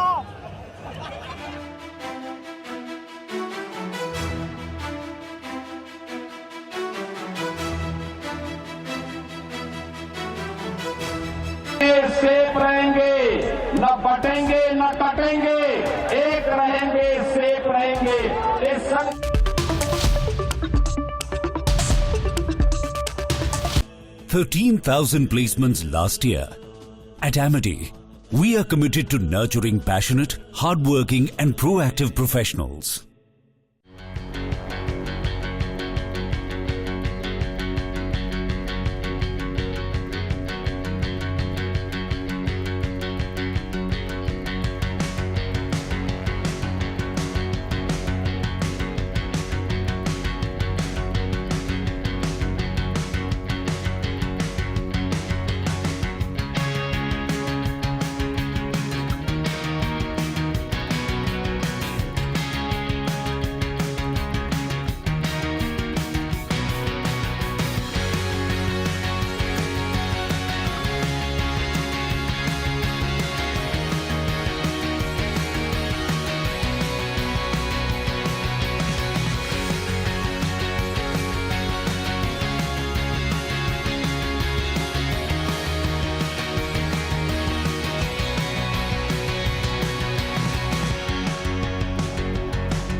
सोचते हुए कि ये ओवरनाइट कुछ डिसीजन हो गया या किसी के दबाव में मैंने निर्णय लिया।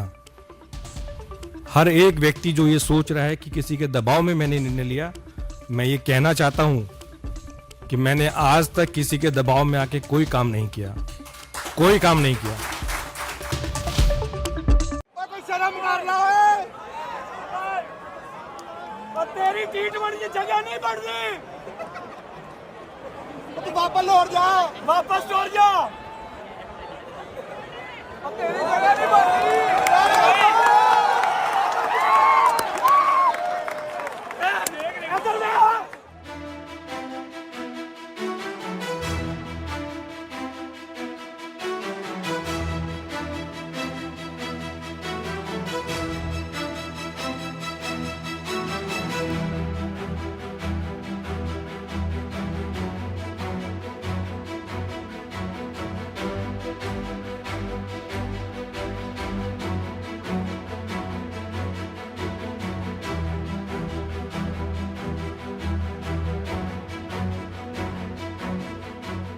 शर्म मार लो है।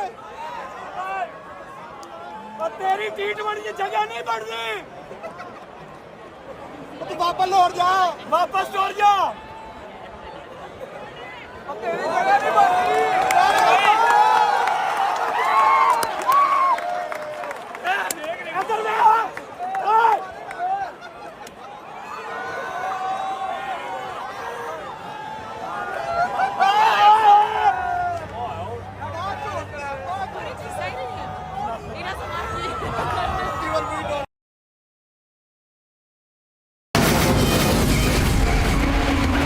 From the Republic Media Network headquarters, it's time for Arnab Goswami on the debate.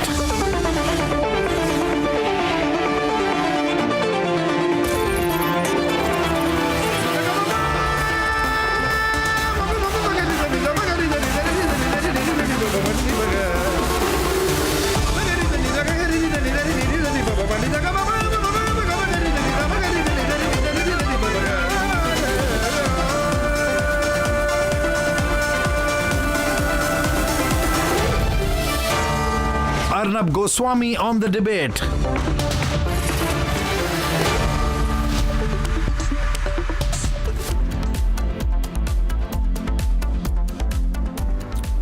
Yes, ladies and gentlemen, it's time for the debate. And on the debate, I like to talk about uncomfortable issues. Issues that make other people queasy. Issues that other news networks avoid. And one fundamental issue which everyone avoids is what happened in the S6 coach of the Sabarmati Express when it was burnt with all the passengers inside in Godhra. Yes, viewers, all the politically correct left liberal types who like to talk about the Gujarat riots never want to talk about the trigger incident. They don't want to talk about what happened in Godhra. And now the film has come out which talks about Sabarmati Express and what happened in the S6 coach of the Sabarmati Express. And this issue came up in the news when the Prime Minister over the weekend said that it is very good that there is a movie about the burning of the Sabarmati Express in Godhra in 2002. And the Prime Minister wrote on X, he said, it is good that this truth is coming out. And that too in such a way that common people will see it. A fake narrative can persist only for a limited period of time. Eventually, the facts will always come out. Yes, they will, ladies and gentlemen, they will. But only if the media also plays a responsible part. So here are a few questions from my side. Why should we not talk about what happened in the S6 coach, where 58 victims were burnt alive inside the S6 coach of the Sabarmati Express? Who burned them alive? Why should we not talk about the 27 women who were burnt alive in the Sabarmati Express? Why should we not talk about the 20 children, innocent children, who were burnt alive in the Sabarmati Express? Why should we not talk about the fact that 81% of the victims in the Sabarmati Express burning were women and children? Why should we not talk about the indiscriminate stone pelting that took place on the Sabarmati Express? Why should we not talk about the 4 coaches of the Sabarmati Express that were burnt by a mob of 2,000 crazy people? And why should we not talk about the fact, and this is the most important point, that the victims there, their only fault was that they were car sevaks returning from Ayodhya. Car sevaks returning from Ayodhya were targeted by the rioters, and 58 victims died. 27 women were burnt alive. 20 children were burnt alive. And even for those people who talk about the post-Godhra riots, the truth is, ladies and gentlemen, the post-Sabarmati Express riots saw over 1,000 victims, but 254 were also Hindus. So Hindus were also victims. Unfortunately, in this country, whenever Hindus are victims, one side of the media tries to downplay that. The whole idea should be to show Hindus as villains and as perpetrators, never as victims. But viewers, the Sabarmati Express had 1,700 car sevaks on board. Their only fault was that they were Hindu. Thousands of car sevaks traveled from Gujarat to Ayodhya to take part in the Mahayagya of the Sri Ram Janmabhoomi Mandir. 2 days later, that train arrived 7:43 in the morning in Godhra. Before the train could leave the station, someone pressed the emergency brake, and then there was an attack by 2,000 mobs, and that is when there was stone pelting, and these people were killed, burnt alive. Dear viewers of Republic, there are vested groups in our country who want to present a one-sided narrative. Only and only and only and only the Republic Media Network presents the correct narrative. This is the new balance in the media. This is the balance that is very much required, and that is my top debate tonight. Ladies and gentlemen, the truth of Sabarmati, I say, let's talk about Godhra. Debate number 2 this evening, you have Kailash Gahlot, top senior Aam Aadmi Party leader and minister who's quit to join the BJP. Has the BJP made a mistake by getting him when he's under investigation? And debate 3 tonight at 9 p.m. The Congress party turns completely a Muslim, pro-Muslim party. They are now openly promising Muslim reservations on the campaign trails in Maharashtra. That's debate number 3. And here are the headlines this Monday evening on the debate tonight.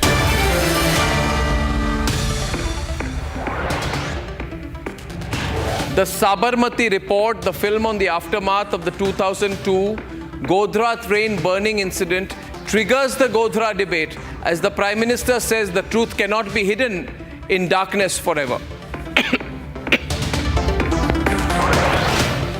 सुनने में आ रहा है कि ऐसा कोई narrative build करने की कोशिश की जा रही है, ईडी के दबाव में कर दिया, सीबीआई के दबाव में कर दिया, तो ये सारी मेरे ख्याल से गलतफहमी है।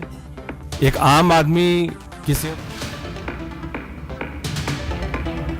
Once an AAP minister and a very, very close aide of Kejriwal, Kailash Gahlot, under investigation, quits the Aam Aadmi Party and joins the BJP, saying that the Delhi government has failed to serve the Aam Aadmi. All this happening on the eve of the upcoming elections in Delhi.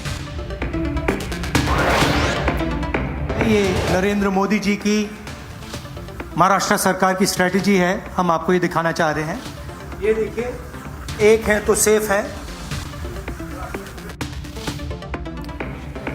As the BJP gains traction politically with the Hindu unity pitch, the call for Hindu unity saying ek hai to safe hai, ek hai to nek hai, Rahul Gandhi caricatures the demand for Hindu unity as he goes all out to consolidate the Muslim vote. The Congress party's Muslim reservation agenda hits 5th gear just 48 hours ahead of the Maharashtra elections. The party is now openly, after getting support from the All India Muslim Personal Law Board and the Ulema Board, now are openly talking about Muslim reservations if elected.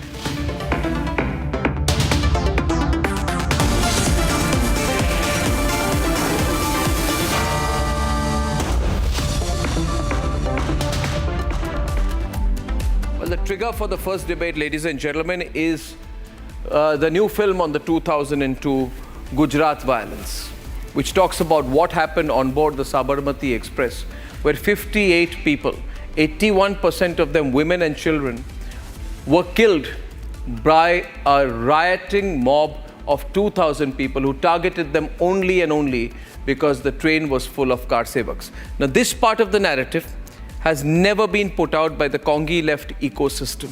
It's coming out for the first time and is a huge political debate tonight. The film Sabarmati Report has stirred a nationwide debate on the truth of 2002. Prime Minister Modi took to social media platform X, hailing the effort in a manner that the common people can see it. The flashes of the 2002 Sabarmati Express attack still haunts the victims and their families. Over 59 people died on February 27, 2002, when 4 coaches of the Sabarmati Express were set ablaze by a mob of 3,000 people at Godhra. The car sevaks returning from Ayodhya became a target of this horrifying ordeal, with women and children being the highest of the fatalities. Prime Minister Modi, who was then the Chief Minister of Gujarat, came under tremendous criticism over the handling of the communal riots that ensued in the aftermath of the attack. While PM Modi was later given a clean chit by a Supreme Court appointed SIT, and the Supreme Court upheld the report, the vicious agenda-driven politicization of the incident has not been forgotten. Godhra की हृदय विदारक घटना हुई और उसके बाद की परिस्थितियों में गुजरात हिंसा की आग में जल उठा। मुख्यमंत्री के तौर पर भले उस समय मेरे पास ज्यादा अनुभव नहीं था, लेकिन मेरा गुजरात पर, अपने गुजरात के लोगों पर अटूट भरोसा था। हालांकि जो लोग एजेंडा लेकर चलते हैं, वो उस समय भी घटनाओं का अपने तरीके से एनालिसिस करने में जुटे हुए थे। दुनिया में गुजरात को बदनाम करने की साजिश रची गई, एक निराशा का माहौल खड़ा करने की कोशिश की गई। However, the opposition has continued its attacks on PM Modi over the Godhra incident. Gujarat दंगों का मास्टरमाइंड अगर कोई होगा तो मोदी जी हैं कि वहाँ होने वाले दंगों के बारे में उन्होंने कुछ नहीं किया। हालांकि दंगे फैलाइए, लोगों को मारिए, इस तरह का चीफ मिनिस्टर बोला है। Meanwhile, the BJP has claimed that after 22 years, the Sabarmati truth is finally coming out. इस मूवी के माध्यम से देश को एक सच्चाई पता चल रही है। उन लोगों को आखिरी एक कम से कम उनका क्लोजर रिपोर्ट है, उनके लिए भी एक शांति है, और सच्चाई जो अब तक दबाई जा रही थी उससे हटता पर्दा भी देखना चाहिए, और फिर तुम्हें सच पता लगेगा कि तुम्हारे देश का भविष्य कैसा है और कैसे तुम्हें अपने और अपने परिवार को आने वाले समय में बचाना पड़ेगा। As the lobby targets the discourse around the incident that unfolded in Gujarat in 2002, the biggest question remains: why is the lobby uncomfortable on speaking about the Sabarmati train burning truth?